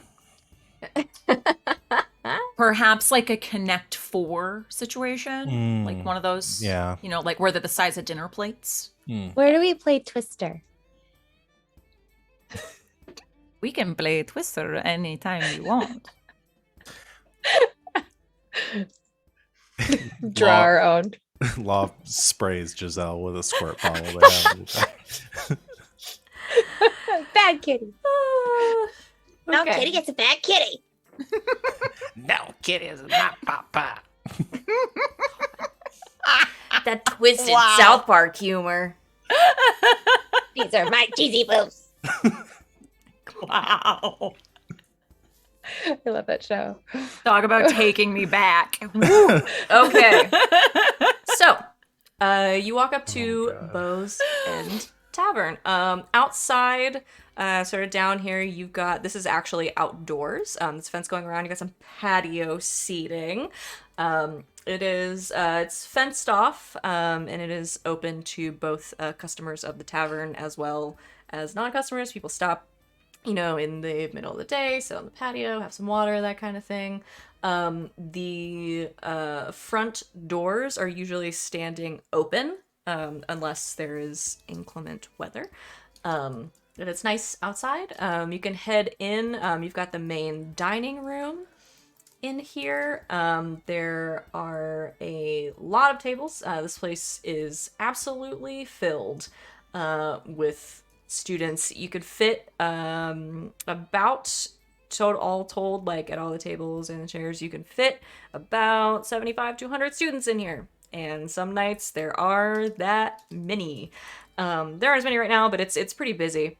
But you've got all the tables around here. You've got the bar, which is around the server's station, which is back here. There are a few employees back there. They're all older students who are making drinks. And there are, you know, there's space for 30, 45 students at the bar as well. Yeah. There's a lot going on. You've got these stairs here in the back, which again, like everything else at Strixhaven, they are the magical stairs that will change themselves to accommodate the person who needs to get up them. So it'll change into like a small ramp, for example, if you need to get up. And then you have in the back, these tables back here, like overflow seating. It's much quieter back in that section. So there are some people sort of sitting back there. There's a student back there that is working as a server. And you see the student that Rosie and Greta were looking for, a tall, very muscular, sort of towering owlin, probably 6.5 feet tall. Blonde feathers, kind of flat face. Let me find him. Javanish Stoutclaw, who is a cool guy. Okay, is Willoughby just That's him. teeny? My God, it's Han Solo that is an owl. Right? Oh, damn. He's a big boy. So cool looking. Isn't he So cool? fucking cool. So I love him. So that's Javanish. But he's described as like a little disheveled. He's got sort of some like tufts of feathers, kind of like a cowlick, that won't smooth down, and a handful of scars kind of scattered around. He's not that much older than you guys, second year.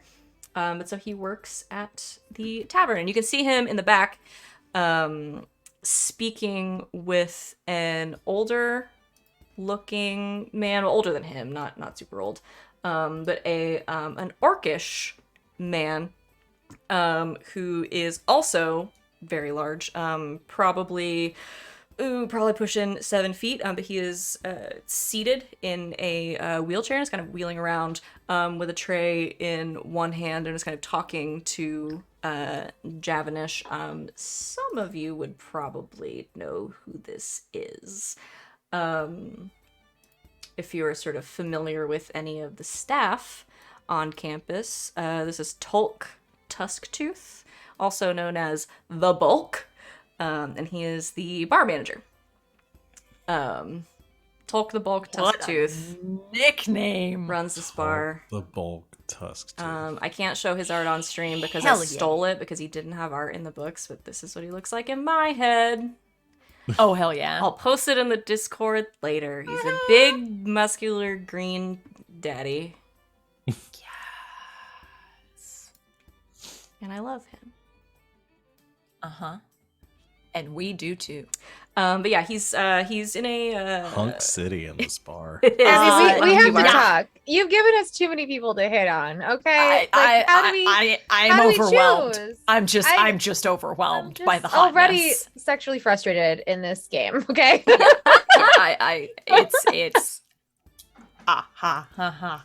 Yes, so that's Talk the Bulk. He is a large, muscular, orcish man with a big smile and a shiny gold earring and a lot of tattoos and scars, and he runs the bar. Is the motto for Strixhaven "Come question your sexuality"?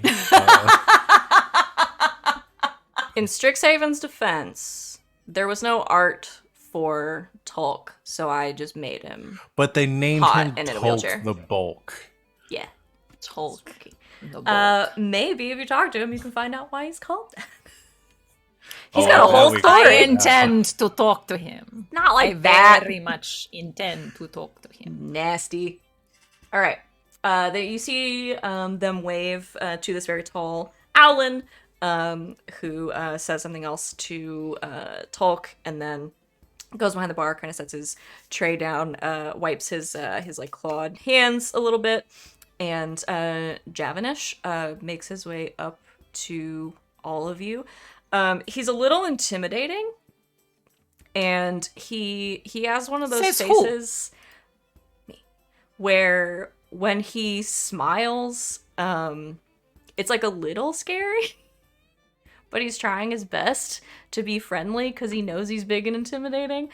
So he kind of looks down at all of you, and I think you can see him kind of like trying to make himself a little smaller because some of you are very small.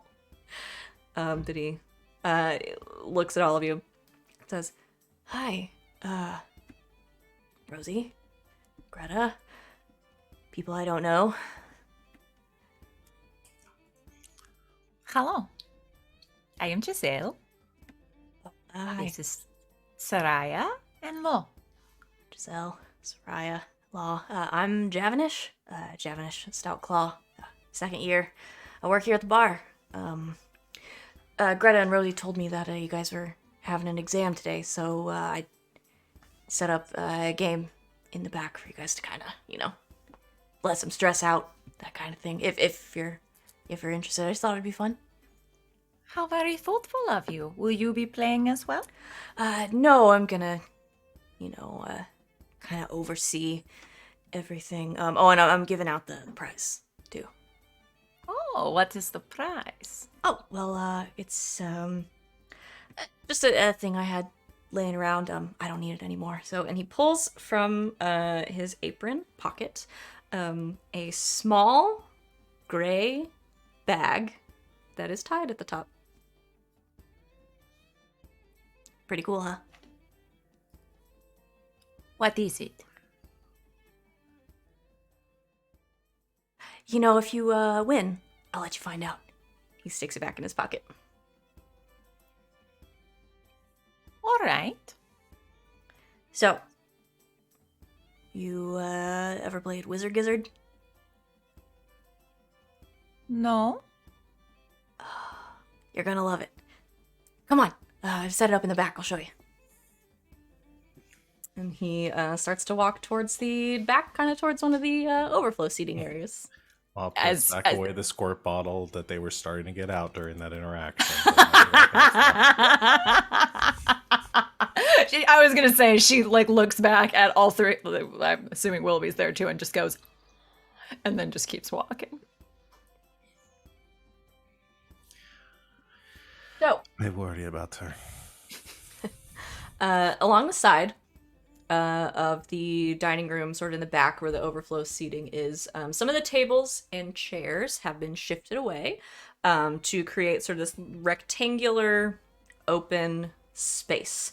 On one side of the space, there's a single table standing flush against the wall with a few strange-looking boxes with funnels protruding from them at an angle. And 20 feet opposite the table, a small bucket rests on the floor. Javanish sort of looks very proud of his setup. So, you ever seen any of these before? No. Right. I guess they have a formal name somewhere that's probably lost to the annals of history. Where we call them wizard gizzards. So they use them at school when you're learning any kind of spell that, well, essentially when you're trying to shoot anything with rays or that takes aiming. These guys, you can aim them like you would a spell, and they'll shoot out like a magical little ball. It's like a harmless way of practicing your aim, basically. But they only have they have a pretty short lifespan, and the balls start to look a little fun. Well, they start to look like gizzards, really. They get all misshapen, and so we call them wizard gizzards. Oh, it makes sense now. So, once they start to lose their magic a little bit, they're too unpredictable, so the professors just kind of shut them away, and we get them and use them for games. Oh. So, we've got the prize. Got the setup. Rules are really simple. You take a machine, you lob a sphere, you have a minute, and whoever gets the most spheres in the bucket wins. Sounds simple. Yeah. So, What's the record? The record? The most and spheres in the bucket. Rosie pipes up from the back. 32. 32. Yeah. It's my record. In 1 minute. Oh. Impressive. So, who's gonna play? I will. Right. I'm in. Greta too. They sure. Okay. Right. Let's set them up. And she heads over to the table. So, this game has the same rules as the frog game. The rules are simple. You lob a sphere from the wizard gizzard and have the sphere land inside the bucket. You have 1 minute. The character who lands the most spheres in the bucket during that minute wins the game. Let's see. And then there's math for how many you get in the bucket. It's math. And then you can play. You can use your turn to encourage a participant and give them advantage on their check, or you can use your turn to heckle them and give them disadvantage on their check. So, does everybody want to play? Yeah. Okay. We'll play. So, what we're gonna do, it's very, very simple. Everybody will make a roll. I'll do the math. And then there's a tiebreaker if we need one. So, everybody goes over to the table. You pick your machine. They're all pretty much the same. It's basically this sort of box with kind of a small tube and a funnel coming out the top. It looks kind of like a gramophone. You know what that looks like? Kind of the same shape as that. Do any of them look less old? The magic is not as worn out. Yeah, I mean, they all look pretty old. There's probably one on the end that's a little bit newer, most recently discarded. May I run to that one? Yes. So Giselle runs to one immediately. The rest of you calmly pick a machine. Sereia wants the oldest and most beat up looking one. Okay. You find the junker. I'm a junker. Law surveys to find the one that seems to be in the best condition. It's the one Giselle has. The one next to that isn't too bad, though. Don't take that one. And Rosie grabs one, and Greta grabs the biggest one. Because of course she does. It's Greta. That makes sense. Okay, so we're going to go around, and everybody is going to roll a dexterity arcana check. So that would be arcana, but using your dexterity instead of your intelligence. So you guys can go ahead and roll. I'm going to have Rosie and Greta roll as well. Pull up their character sheets. So that would be a 3 instead of a 4. Okay.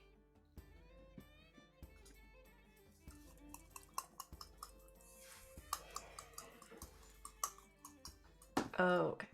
Got those. All right. I have to do the math here. So, Rosie.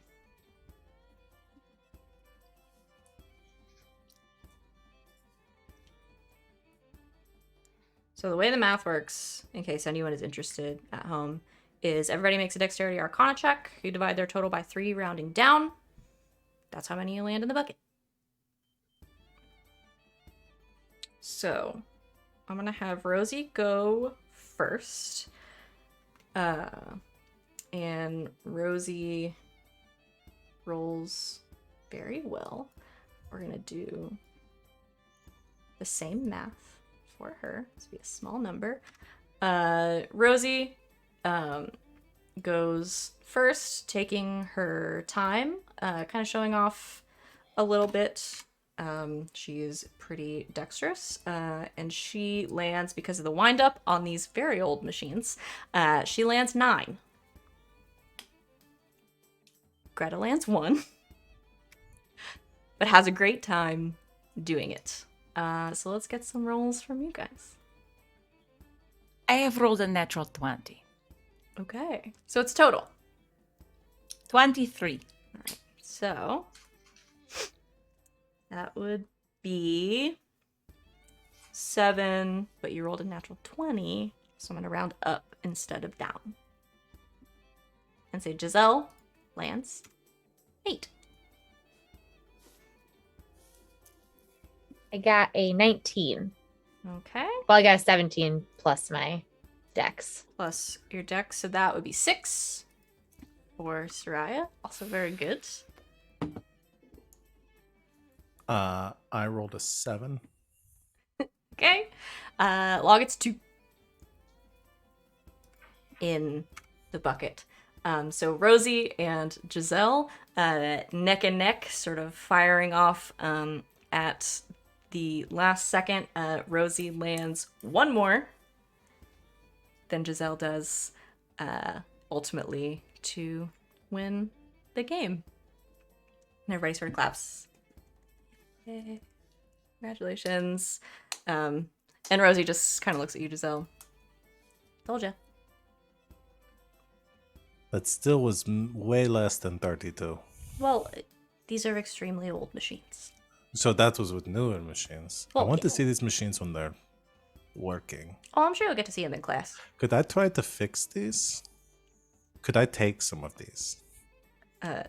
Jaffin just kind of looks at you. I mean, I guess you could take one if you wanted. They will make it much better. Much better. Yeah, I mean, we're basically just gonna be doing this, so go ahead. Thank you. Yeah. It's not that big. Okay. I'll make them. There were like 5 of them sitting on a table. I didn't know if these were like. I was imagining. You said gramophone, so I was imagining the size of a gramophone. No, smaller than that. Yeah, I think Rosie, Javanish sort of hands this bag over to Rosie, and she kind of looks at it. What do you say, Giselle? Rematch? Anytime. How about right now? Okay. Double or nothing. Okay, I don't have 2 bags. So, What's in the bag? you never seen one of these? No, what is it? Oh. Well. She. Hold on. Hold on. I gotta find the right one.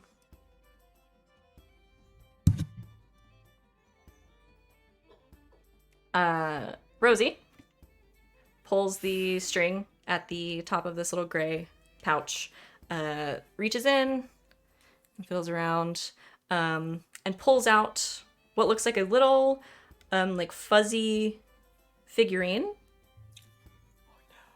Tosses it, hits the ground, and in a little poof of magic, there's a weasel. A real live weasel sitting there. And it runs over and climbs up on her shoulder. You ain't never seen a bag of tricks before?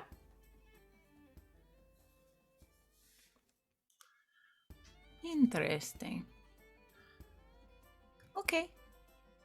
What do these run for? Market price. Oh, jeez. I mean, they're kind of hard to come by. I mean, this one isn't the fanciest of them all, but there's some cool stuff in there. I mean, 10 gold? oh, way more than that. Put the bag up. I will put 20 gold up. Whoever wins gets both. All right. You're on. And she looks at the weasel, kind of whispers something, and it poofs back into the little figurine. She puts it back in the bag. Sets She it on leans the into table. her friends. I only have 15 gold, so I need your help. I'm already trying to save up as much money as possible. I don't need your money. I need you to help me. Oh, Oh, I well, just if you sort of lose, assumed you you were can going have to the gold lose. too. But I'll help. That'll help too. Okay. Thank you. Do you want sabotage? I could start a fire. Make that plan 3. Okay. A worst case scenario. Cause a distraction so that we have to do a rematch. Yes. Okay. Okay. So Giselle's gonna play. What are the other 2 of you doing?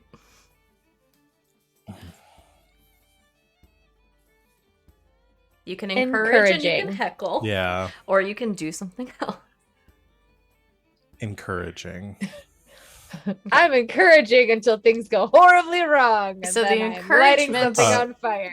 So is it- Gives her advantage. Okay, so one of us has to heckle.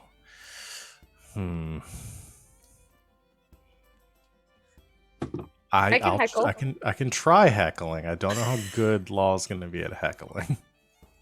Sereia can heckle. Okay. Okay. The law, what do you say? To encourage. Yeah. Don't fuck it up. Okay. That's a Deserves lot that. of money.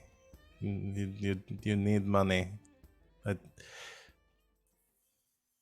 You can do it. Is she playing against Rosie? Yes. Oh, I don't want to make Rosie sad. She's so cute. Yeah, I also can't heckle Rosie because she's kind of my boss. So We have chosen poorly.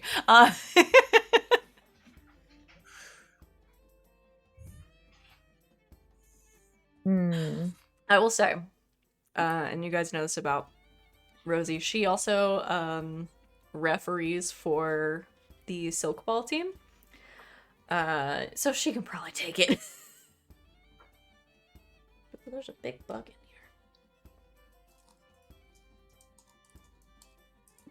here. There's like a big mosquito in here. What do I say to Rosie? We just met her. I don't know anything about her. That'd be like a slight dig that wouldn't sound too mean, but would get in her head. That was a terrible throw. Right? Maybe I'll put doubt in the machine she's using. Okay. So Sereia's gonna walk around the machine. And then as they're about to start, she'll be like, Rosie, there's a really big crack in the back. Are you sure you want to use this one? What are you, some kind of expert? Oh, well, it's made of wood, and I have I've spent a lot of time with trees. Right. I'll take a look. And there's like a crack along one of the boards that it's made of. Okay. There's disadvantage on the roll. I thought you were going to actually try talking to the machine and trying to make it doubt itself when you said, I'm going to try to put doubt in the machine. I don't know if you have much magic left in you, machine. Do you? Maybe you should just take a break. Your best days are behind you. You should just Maybe give you up. should just let my friend fix you. Why are you They're trying to really relive good your with glory mechanical days? things. If you just let them put in some nice new parts, you'll be so much better. All right. Have you heard about my offers for an extended warranty? I'm calling to talk to you about your Wizard Gizzards extended warranty. All right. Giselle has advantage. Rosie has disadvantage. And there's only 2 of you, so we don't have to do the math. You can just roll. Okay. So Arcana with dexterity. Oh, Rosie. Dang. The first one was so good. The first one was not good. The next one's better. Okay. 15 plus 3 and 18. Okay. Yeah, she got like a 4. The first one was a natural 20. Oh! Rosie, no. So Giselle, the second round, you sink a couple more than Rosie. End up winning a gray bag of tricks. Thanks, Strixhaven book, for putting that in there as the prize for this game. Oh boy. That's not the one with the elk in it, is it? It's Super is the one with the elk in it. Oh boy.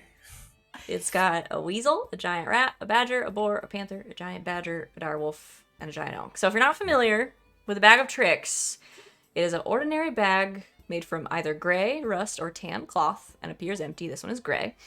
Reaching inside the bag reveals the presence of a small fuzzy object. You can use an action to pull the object from the bag and throw it up to 20 feet. When it lands, it transforms into a creature you determine by rolling a d8 and consulting the table. And then it hangs out. It either vanishes at dawn or when it's reduced to 0 hit points. It's friendly to you and your friends, and you can use a bonus action to tell it what to do. Gina returns. So I will put that in the chat with the table. Congratulations. I didn't even do this one. The book did this one. I have nightmares about y'all trivializing boss fights with elks. With a giant elk. With elk. Sometimes you get a weasel. Sometimes you get a fucking giant elk. Named Gina. Wow, it's a good thing she didn't pull out the giant elk when she was testing it out, because that would have wrecked been the rough. bar. Wow, there's a big old bug in here. Get out of here. I think maybe he'll leave me alone for a little bit. Go back out the window. That's So I gonna just had a distract me. thought about thinking about it not as little magical things, but as like dehydrated animals that you pull out, and No, it's just like a little fuzzy guy. I mean I know, but it's kind of like they're kind of like space packed, magically dehydrated animals that you pull out of a bag, Okay. throw it out, Nah, I don't think so. like the little dinosaur pellets that you used to put in the bathtub. Aww, I love those. Okay. So you win. Rosie hands over the bag and her 20 gold. Well done. Did not expect that one. You're tricky. I try. Sereia, You want a bag of animals? You have lots of purses. You should keep it. But you like animals. Do you not like animals? I mean, I like them okay. I feel like you should hold on to it for a little while. I have a feeling that it will be handy for you. Are you a seer? Nobody, no one. Really? Uh-huh. Okay. I will hold on to it for now. Plus, it matches your dress. It does! I didn't even realize. Okay, you're right. I put it in my bag. Okay. Now you have a gray bag of tricks and a staff of fire. What a day. What a dangerous day. What a very dangerous day. So when do I get my Vorpal sword? Maybe the next time someone in chat redeems a loot drop. Hey, Speaking. G. Yo, G, hit me up, G. Well, G just gave us a wonderful NPC today, so Okay. got them some slack. Speaking of danger, Uh-oh. Oh no. you start to hear a commotion coming from very nearby in the kitchen, which is right, the door to which is right by where you are standing. You hear panicked shouting erupting from the kitchen, and then an older dwarven woman. Let me put on some exciting music here. Time for suspense pirate, everybody.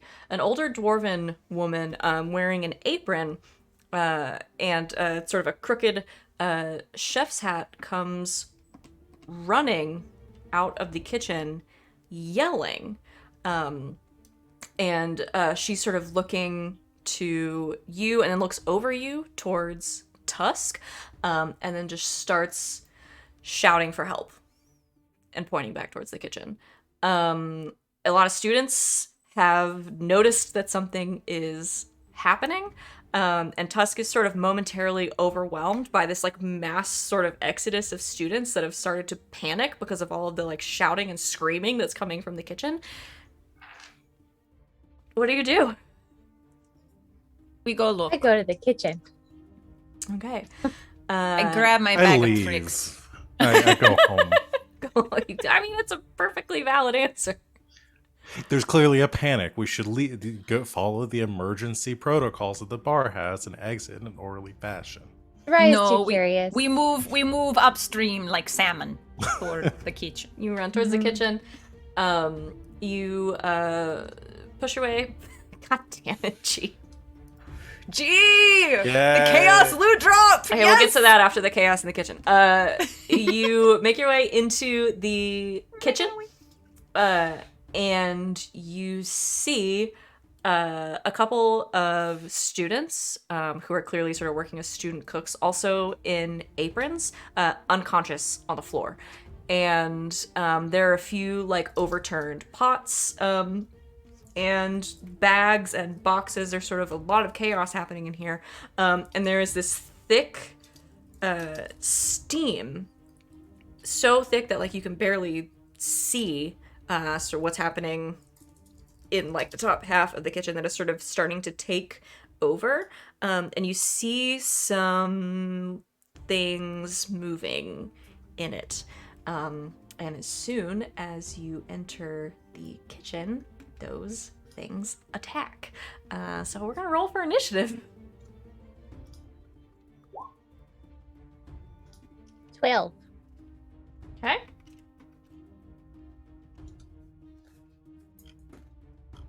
Also 12. Whose dexterity's higher? Y'all always tie on it. Somebody always ties on initiative. Always. I don't know. Yeah. Mine's +2. Yeah, you win. Okay. 4. Okay.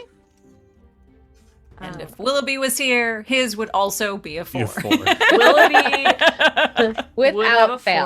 4. He has gone to try his best to help Tusk get get everybody Everybody out to of the safety. way to Out safety. safely. Yeah. Seems like what he would be Because he's the goodest boy. doing.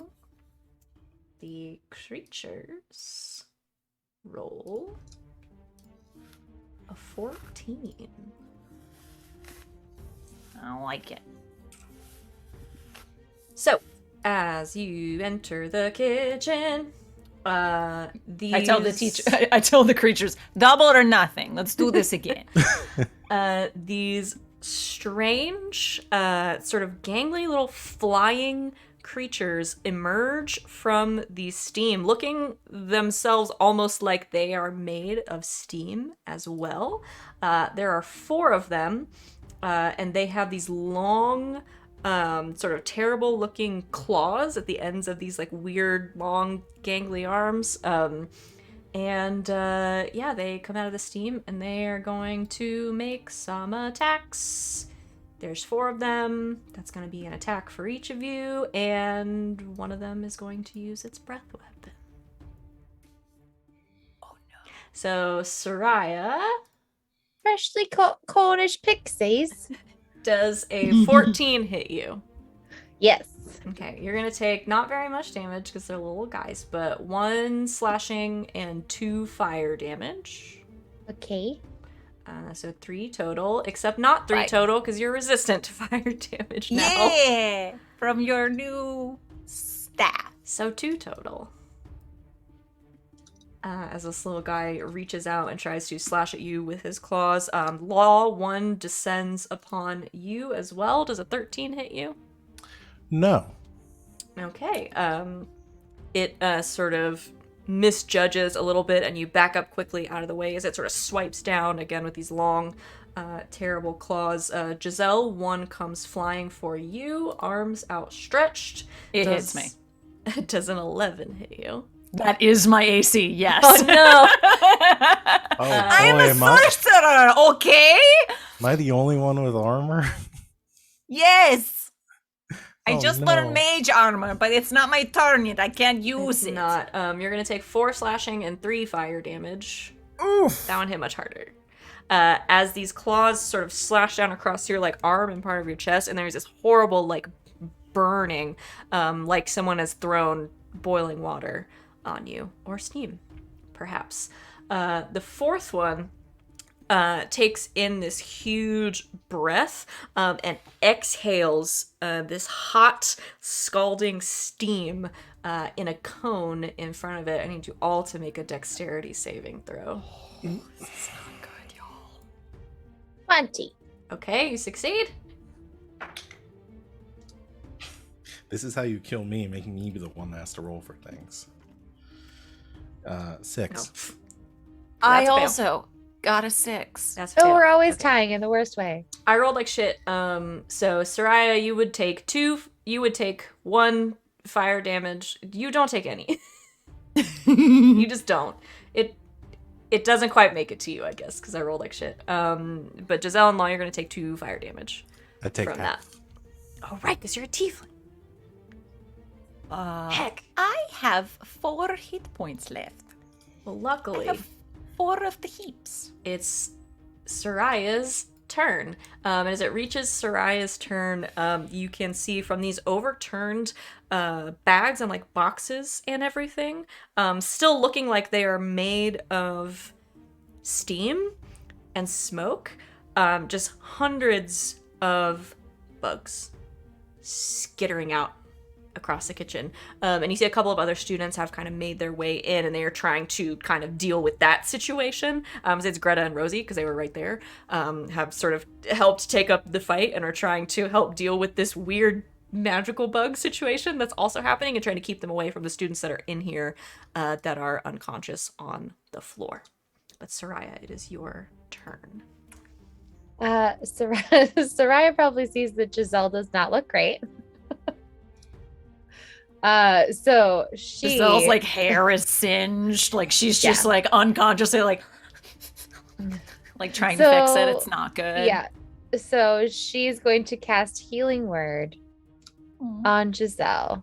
So you get 9 hit points back. Oh, dang. I am Oh back wait, to no, full sorry, health. hold on. I hit the wrong one. Hold on. Try that again. Sorry, you get 6 back. That I is can't- still good. I guess I could have gone to you and touched you and used cure wounds, but I clicked the wrong one and I was trying to do healing word. So you This get is 6 okay. back. Thank you. Thank you very much. She makes it better. Okay. She's like, oh, singed hair. She's not gonna like that when she looks in the mirror. Just whispers that direction really quickly. All right. Anything else? And nope. Okay. Giselle. Giselle is very angry.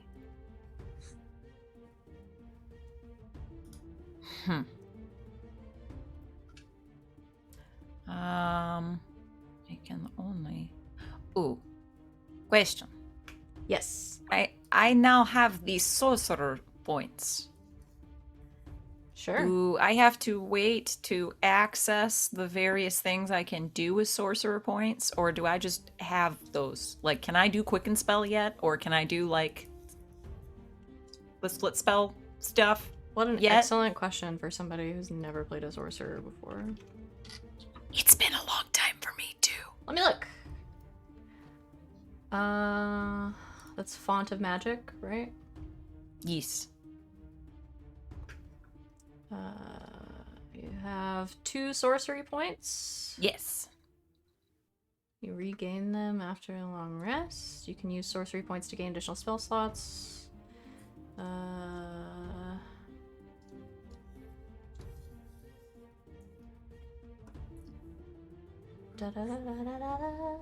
that's not what I want.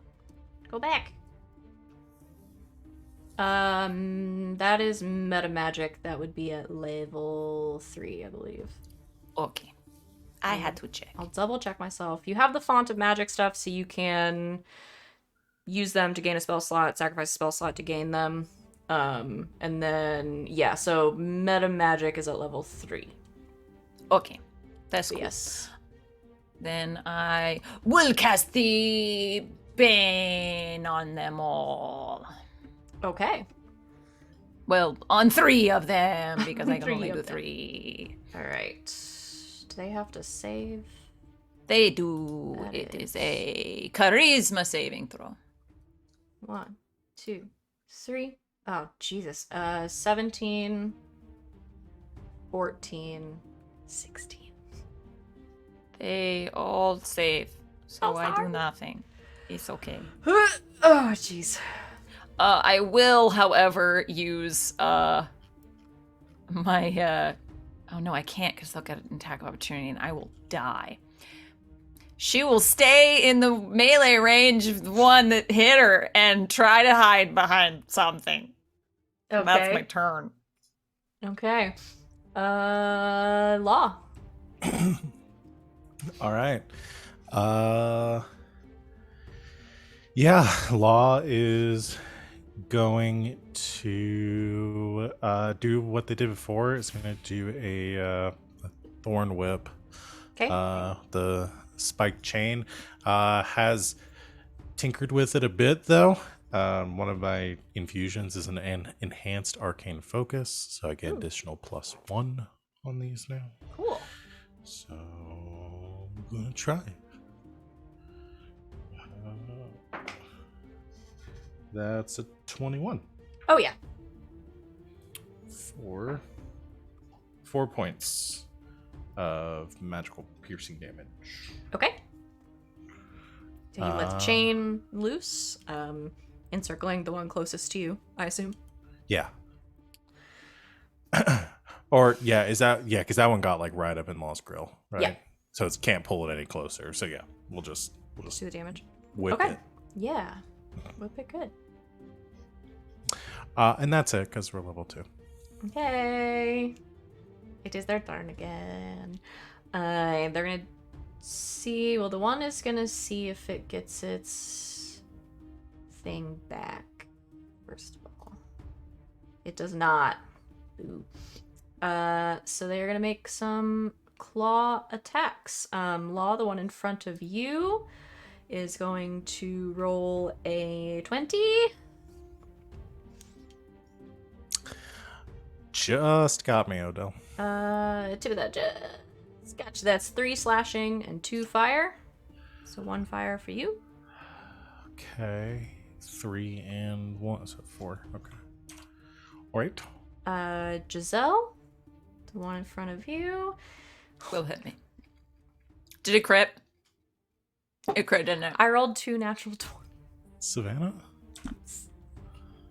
Why are you trying to kill us in this game? Why are you trying to kill us? I swear. I thought you wanted They're to trying run to this kill us. game.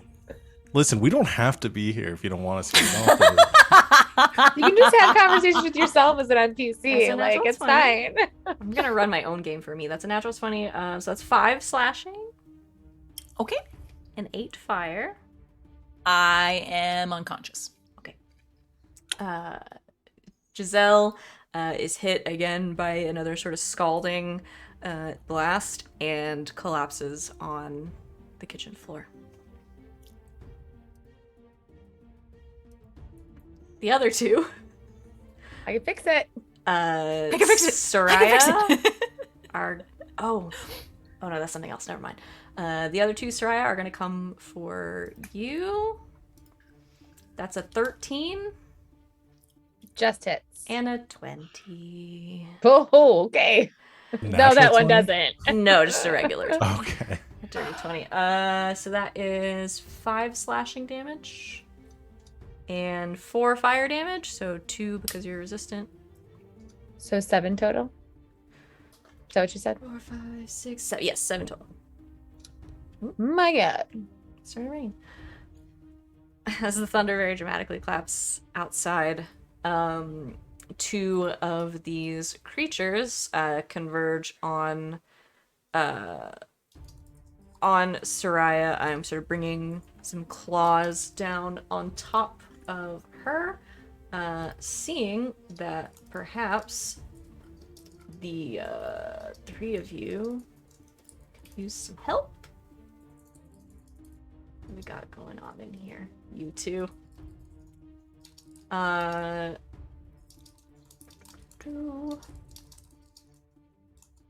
healing spells, huh? That's okay. Greta and Rosie are going to both reach out. They sort of look at each other, and then they will move in front of Giselle and sort of reach out, one towards that creature and the other towards one of the ones next to Sereia, and they are both gonna cast Reduce to Memory. There are these 2 simultaneous loud thunderclaps in the kitchen that sort of shake the walls a little bit. And there is this sort of golden energy that sort of scrolls around 2 of these creatures, and they've got to make Constitution saving throws. They're like unwriting them from the timeline. What is this A spell? little bit. It's an ability.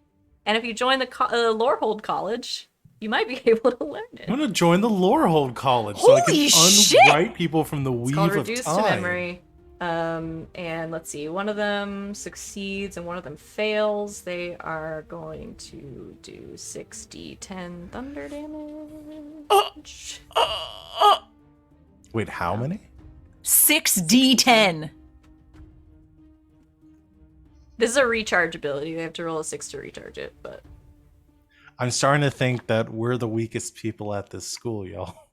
How did we take on all the bad things already and not die? Nobody else noticed them because to them they're just like, Oh, look. like Another little thing. Yeah, they're all Okay. like level 20 adventurers and stuff, and like, oh, I'm not gonna fight the They study a rats.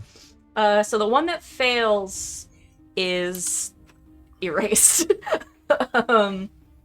Bye. Greta reaches out and lets this golden energy sort of scroll around this creature, and it just sort of crushes it, sort of smaller and smaller with this loud sort of thundering burst. Unfortunately, as the creature is killed, it explodes in a cloud of steam. So Sereia, that one is in front of you. Can you make a dexterity saving throw, please? Dirty 20. Okay, that's a success. So you get out of the way as this little sort of burst of steam. You don't take any damage. And the other one is going to take 15, and that's all it had left. So it is also going to explode in a cloud of steam. But Giselle, you are on the ground, and it is up in the air, so it can't get to you because it's only 5 feet. I was gonna be like, and it explodes, and I take 2 death saves, and It's up in the steam cloud still. So And that we're all like, is, what were we fighting? That is Greta and let me see, Sereia. What a rough time that we're having here. So I have to go back and forth between character sheets because I couldn't add like the Witherbloom like things that I got to choose Oh no. to D&D Beyond. So I got to go back and forth, and it's gonna be complicated for a second here. But you girls got Spare the Dying. Okay. Which, believe it or not, might come in handy here Maybe. to make our little friend here become stable. You touch a living creature that has 0 hit points, the creature becomes stable. The spell has no effect on undead or constructs. You are neither. So that you know of. No. my action will be to cast Spare the Dying, but I have to look to see if there's something else that I need to do really fast for it, or what I need to roll for it. I don't think you have to. I think I roll. can just do it. I think you just do because it. That's one of the spells that I chose for the college, etc. Yeah, I'm pretty sure for Spare the Dying, that just happens. Just a necromancy cantrip. Yeah. So Okay. So you touched Giselle. Giselle, you're stable. You're still unconscious, but you don't have to make death saves anymore. good. Um, Because that was gonna get sketchy. yeah. Getting a little close there. Yes. And bonus action. Mhm. I'm casting Shillelagh. Okay. Just in case. Shillelagh. And that is your turn. Giselle, you are unconscious, but not dying. Hey, And that's good. looking up. Things are Uh, looking up. I knew I chose that for a reason. That was a good idea. I also have that spell, but I am unable to utilize it at the moment. Law. There are 2 of these creatures remaining. I was just looking to see if there's anything cool that I can do, but I don't think there's a lot. I think just looks down and says, "Oh my God, she's dead." Not again. Why do we keep dying? And will this game wants you attempt. to fight methods level 2.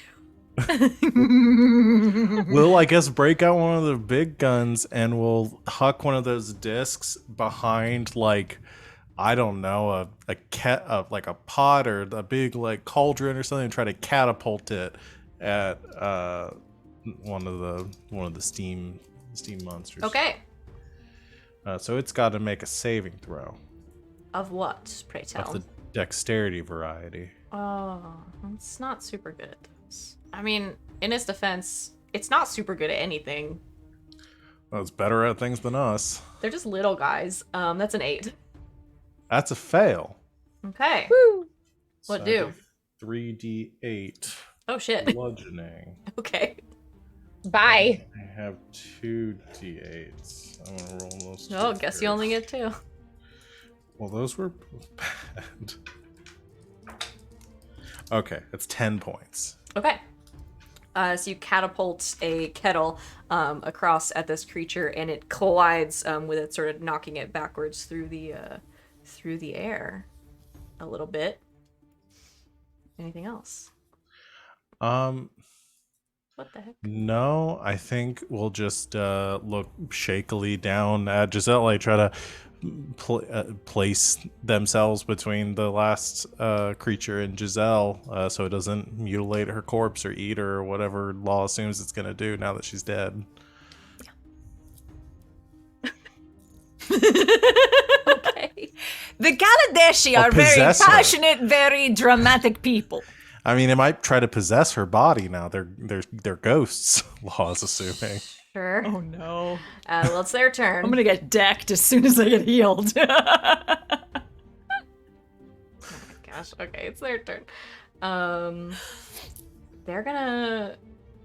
Well, one of them's gonna attack you. Law. Me? Okay. Because you just flung a pot at it, and it does not like that. Well, you just killed my best friend. Oh, she's your best friend. Does a 5 hit you? Probably not, huh? No, it does not. Okay. Get fucked. So it goes to slash down at you, but it misses, still kind of disoriented from the thing that just hit it in the face. The other one is gonna go for Greta because she erased one of its friends. She reduced it to memory, is what it's What called. friend? No, it's reduced to memory. You still remember it. Oh, is erased No, memory. there were only 3. So it's gonna try to attack her. Sereia and Law don't have the attention span. There were only To be 3. clear, yeah, Law and Sereia don't remember it even existed at this point. Memory, what memory? That's a 19. So Proof Greta. is one of object permanence. It sort of descends. Y'all forgot that Giselle existed now that she's on the floor and out of eyesight. Let's be perfectly honest. It descends on Greta, and takes a good chunk out of one of her arms, burning her, sort of singeing her a little bit. But that's the 2 of them. Sereia. Hi, Hi. that's me. Reach into my purse and throw an elk at it. Well, these are like little fire things. So my like fire staff that I want to use like isn't really gonna, it's not as much fun. Plus, you might burn down the bar. Also that. So instead, we're gonna prioritize, since I know that Giselle is stable, we're gonna prioritize the murder of these things as opposed to the healing for now. So she is going to cast fully Ice support this. Knife, Ooh, okay. which you create a shard of ice and fling it at one creature within range. Make a ranged spell attack against the target. On a hit, the target takes 1d10 piercing damage. Hit or miss, the shard then explodes. The target and each creature within 5 feet of it must succeed on a dexterity saving throw or take 2d6 cold damage. Okay. Da-da-da. 23! That hits. Does it? It does. So 9 damage. Piercing. Okay. No explodies. That is all that one has. Oh no, left. hit or miss, it explodes. Yeah, I think it still explodes. Yes, it does still explode. So I the did read ice that. knife sort of lands center mass in the creature that just tried to attack. It explodes. And I guess the other one has to make a dexterity saving throw because this one's dead. So that's a 2. That's a 2 I've rolled. So it fails. It takes 4 damage. Okay. And then the one that you just killed in front of you explodes in a cloud of steam. Please make a dexterity saving throw. These guys are dangerous. I fail. Okay. You're gonna take 5 fire damage, in half, rounded down, so 2. Okay. All right. Sereia, anything else? There's one left. I don't think I can smack it with my thing because my actual action. So we're just gonna move on because Okay. I don't have any bonus actions that are dangerous. Giselle, you're unconscious. Law. Is there still how many are left? It's What? just one? Okay.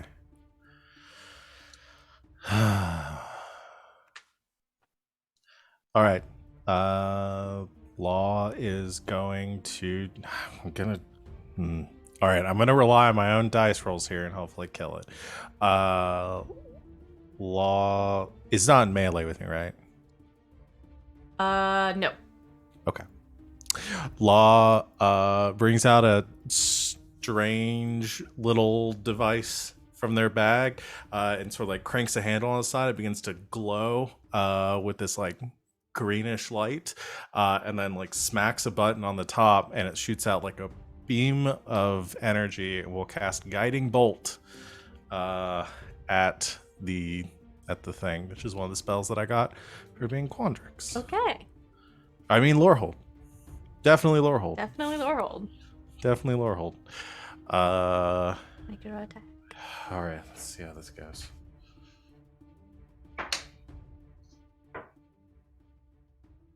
No, it's probably not going to hit. I think that's a 10.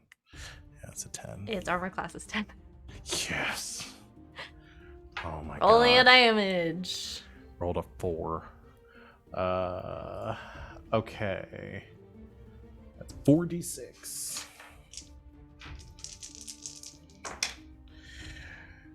No, 13, 16 points of radiant damage. Okay.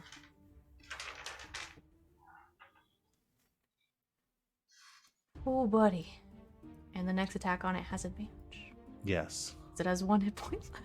Oh my god. So you shoot the guiding bolt its way from this device, and it sort of impacts it center mass, and you see the sort of glowing ring start to form around it. And then flying past you is sort of another one of these scrolls of golden energy and a loud thunderclap, louder than before, which sort of impacts it, finishing the job as standing right behind you, having made his way into the kitchen, is Javanish, who is also a Lorehold student.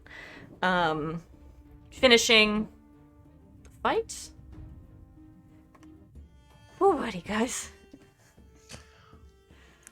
Well, Sereia's gonna run over to Giselle and Law, cast Cure Wounds now. Law falls down to the knees. She's dead. What am I going to tell my family, her family?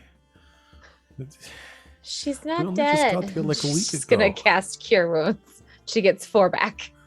I saw it. It hit her. The ghost killed her. Giselle, you wake up. I told you she wasn't dead. Ow. She's possessed by the ghosts. Oh, okay. Why you yell? Stop yelling. My head hurts. Somebody get a priest. Javanish sort of Are they going to pipes up. heal me? Is everybody okay? Yes, mostly. No. Holy cow. What the heck was that? Burning fly steam things. Fire Steam ghosts. pixies. I'm gonna have you guys roll. What would it be? Arcana. Probably. Maybe nature. You 9, got that. if it's Arcana. 22 for Arcana. 15. Giselle. You know. Those were mephits. A particular brand of mephit, which are horrible, terrible little impish creatures. Steam mephits, which have a particular affinity for both fire and poison. But they are little elemental creatures. Are they elementals or are they like They're demons? elementals. Elementals, okay. They're like the elemental version of imps, these little guys are. And they're kind of nasty. She says that. They ruined the vacation house. It was not pretty. My mama was very, very angry.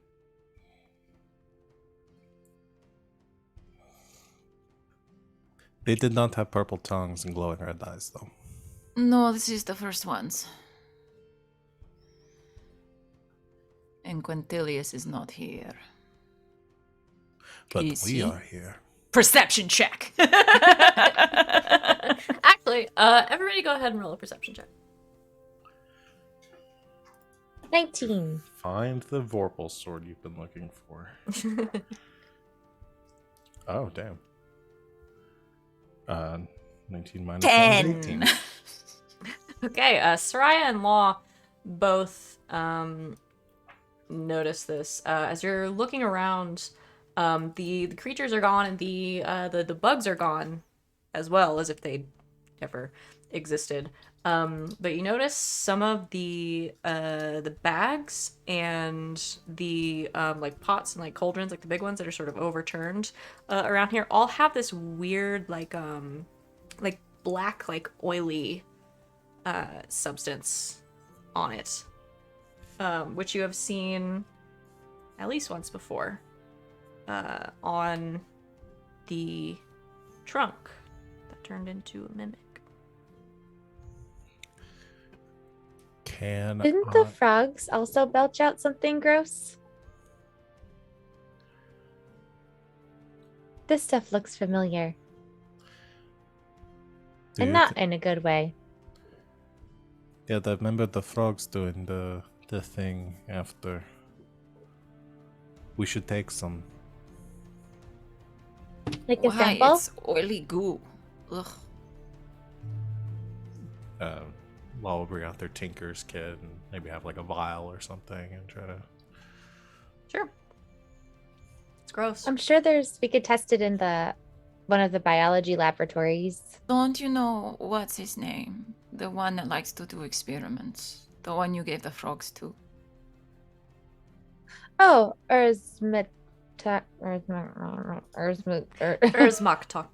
Erzmaktak. Thank you. I knew if I fumbled through it. Oh yeah, Erzmaktak. I don't know about experiments, but maybe they'll know about this kind of stuff. That's what everyone says. They do their own weird things in the lab. Ask them. Maybe they know. Okay. They like you. So you ask them. I think they're just friendly with everybody. No, they like you. You ask them. He's a very nice shade of green. That he is. That he is. Can someone Anyway. help me off the floor? Yes. Do you just want to go get a good night's sleep? Or would you like me to cast another spell to make you better more? More better. Much more better. Much more better. As long as we don't fight anything else today, I can wait till morning. Do you want like a cider or a brandy? I wonder if there's still a bartender in here. You say that, and the dwarven chef, Curdy, makes her way back into the kitchen. Oh dear. Are you all okay? Yes. Do you have brandy? That's what Willow would always give me after I almost got eaten by something. Oh yes, I have some in the back. Okay. She brings you some. Soraya is going okay, to take dear? it and she's going to mix it with tea and some honey Are you That's okay? and hand it to dear? Giselle. A little hot toddy. Makes the cat face when they smell something. It'll make you feel better.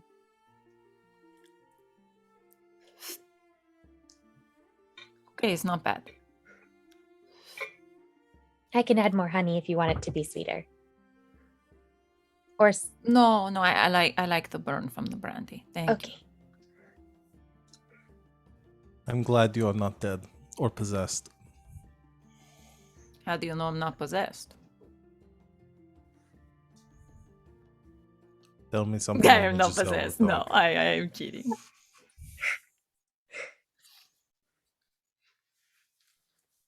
So we've been at school for like 2 weeks, and there's been a lot of stuff already that's tried to kill us. Is this normal at a college? Greta and Rosie are there, and everybody kind of looks at Curdy, the old chef. Don't look at me. strange things happen here, and especially with the snarl in the middle of the university, but this many things at once is odd.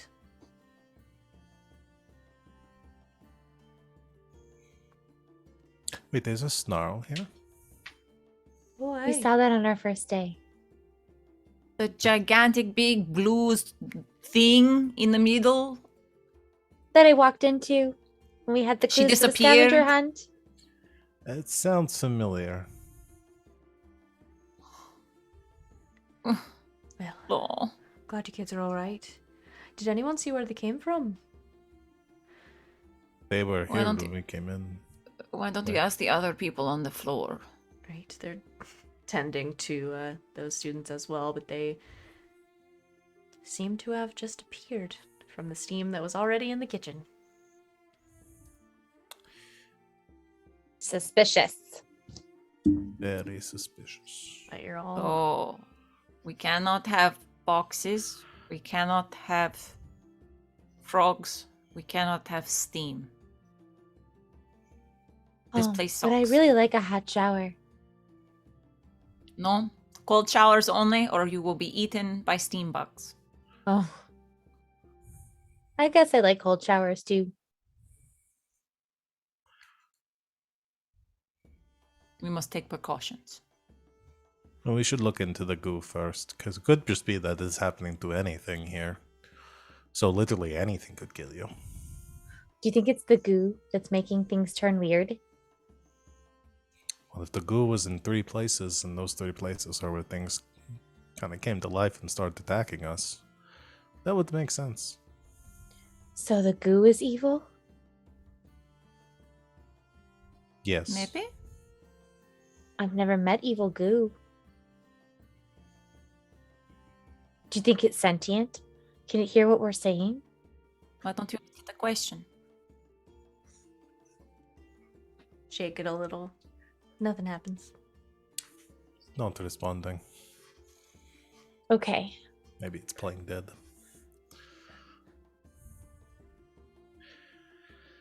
Oh, and look She's at like this walking away magic talking to item I herself. found over here. All right. Curdy sort of looks at all of you.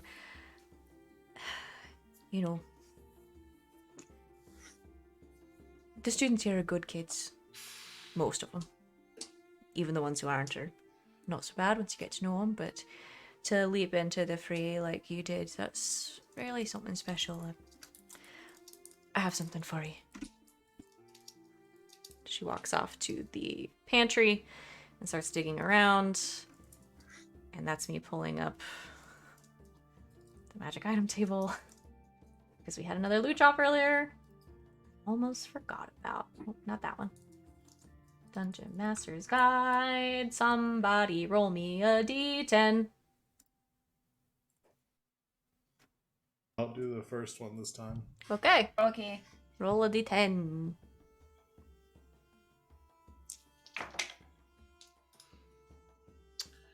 That is an 8 again.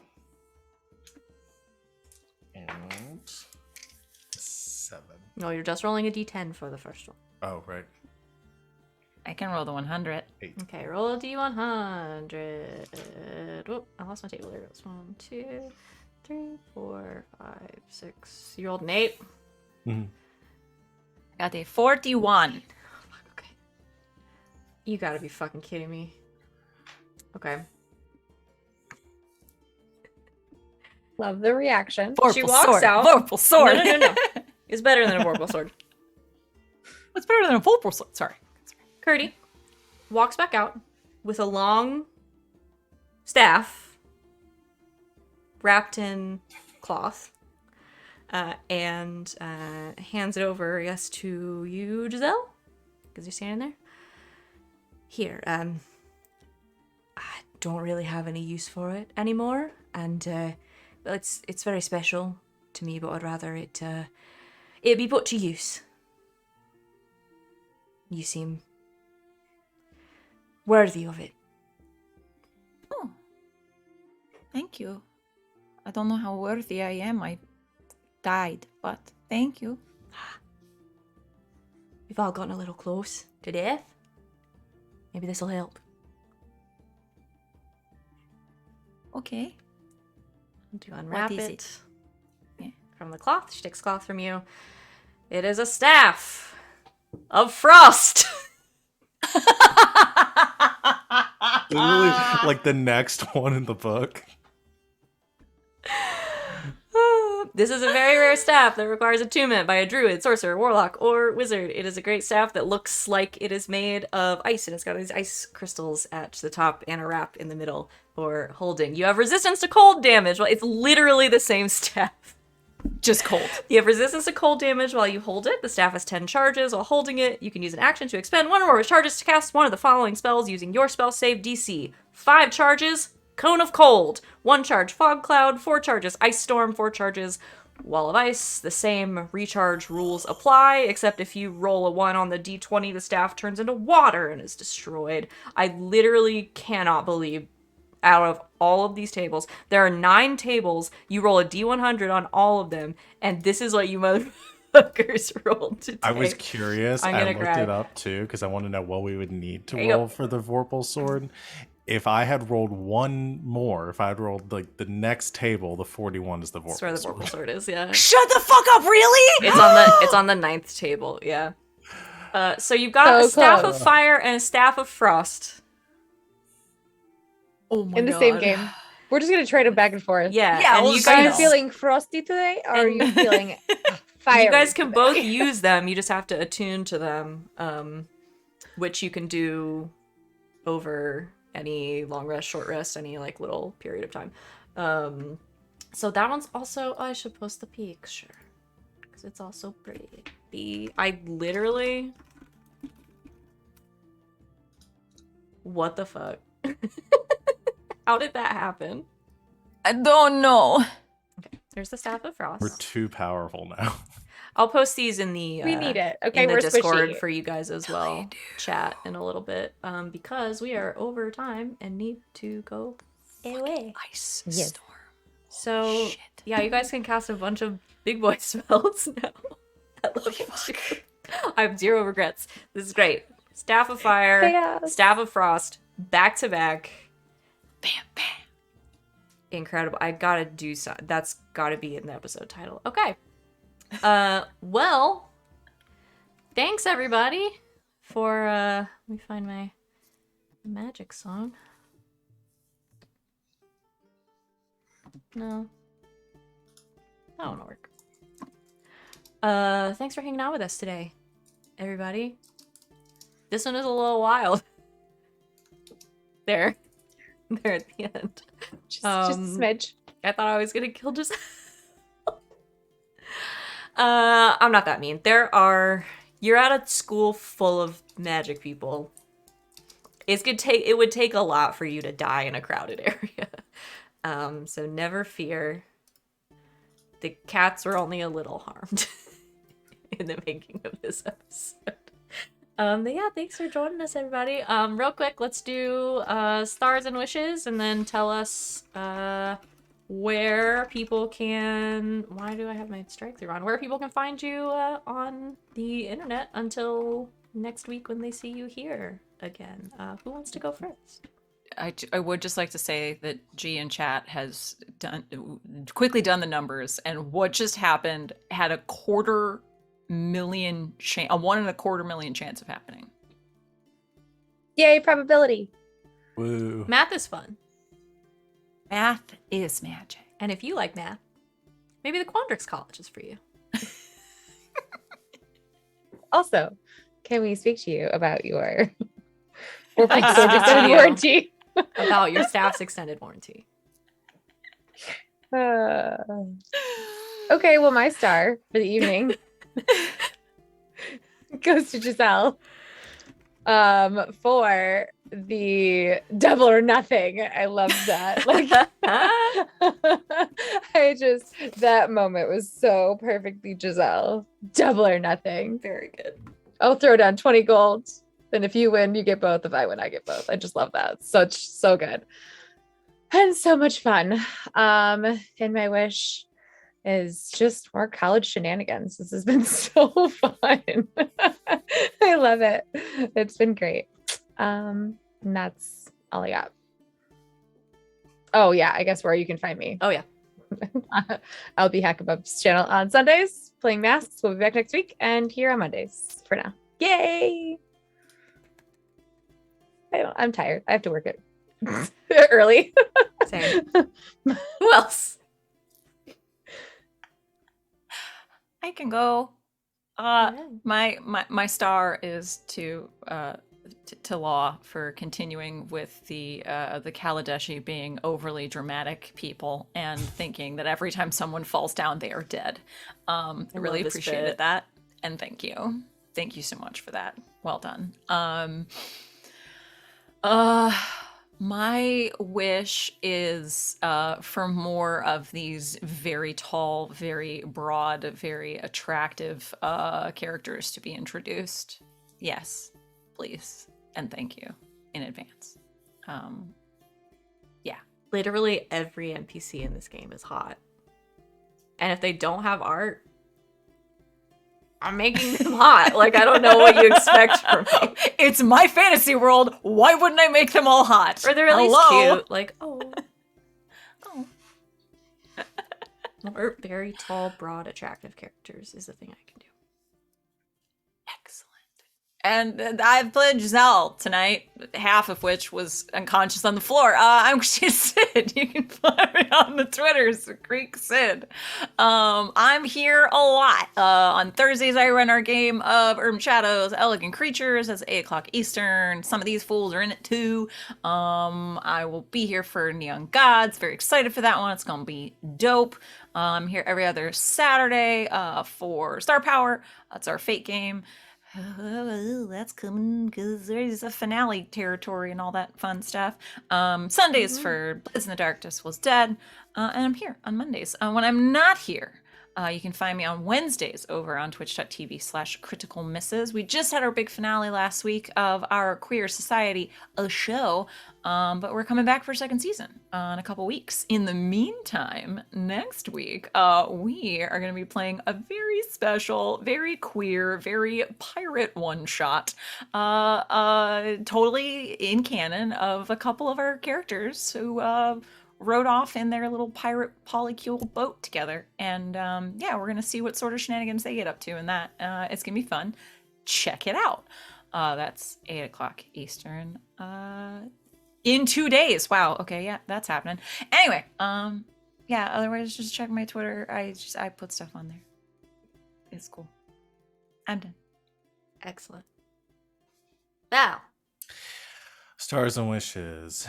My star is definitely going to go to Rob today. I feel like really was bringing his A game. You know, very much so. He blends in so seamlessly with the game that you don't even realize he's here. No, I'm just kidding. I hope he watches this just for I'm gonna us to send give him a shit clip about of not it. being here. I'm marking it right now. No. He had a previously scheduled thing before we even started this game. I'm totally joking. Mine will go to Sereia for literally keeping this group alive. Yes. Has brought kept two of the three of us, four of us from the doors of death at this point. So yeah. I will say though, again, we're at a magic college. No one's gonna die. We're going to die.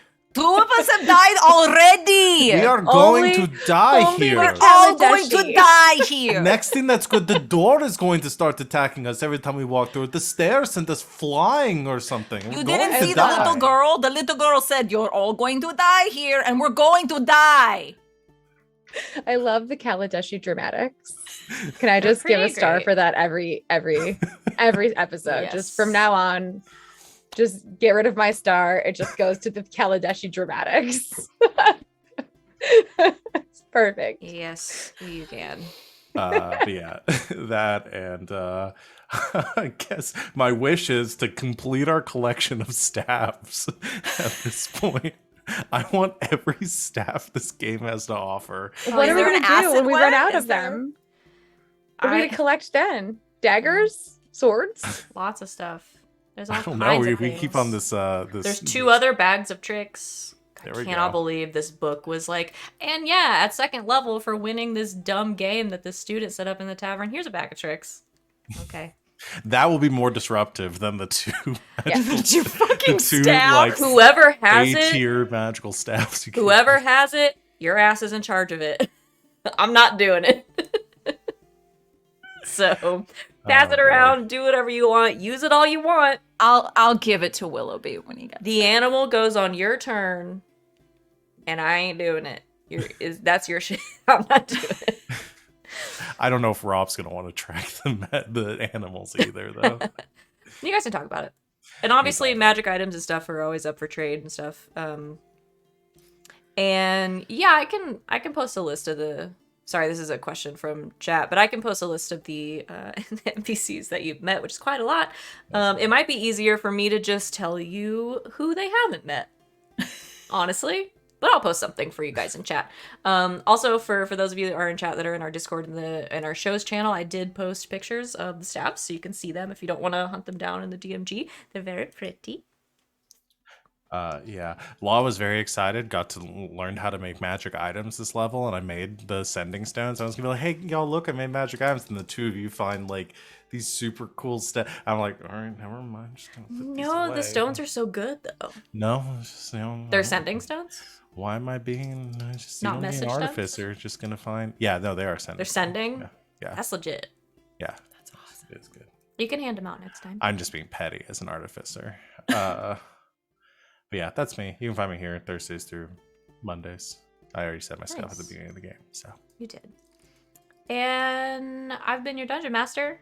I'm Savvy Seaworth. I'm here almost exclusively, except for Sunday nights. I'm on twitch.tv/LBHack'emUp with Rachel, playing masks, and soon to be with some more folks playing some more Dungeons and Dragons. And I'm very excited because we're getting back to our old characters, and I get to play my little, well, big, very big, because she's a very large woman, my centaur druid. Who's the circle of stars. Large of heart as well. Yeah. And dumb of ass. She's a Ravnica. She has no idea what's going on. Very excited. So I'm going to send you out. Goodbye, everyone. Thank you for joining us. We will be back 1 week from today doing this. Come hang out tomorrow for Squire Squad with masks. And the rest of our schedule is here on our Twitch page. It's also on our Discord. It's also on our Twitter. Rob is still alive over at Total Party Chill. So stick around. We're going to raid them as we go away. But we will see you in 1 week with the whole crew for more Dungeons and Dragons. But until then, good game and good night, Internet.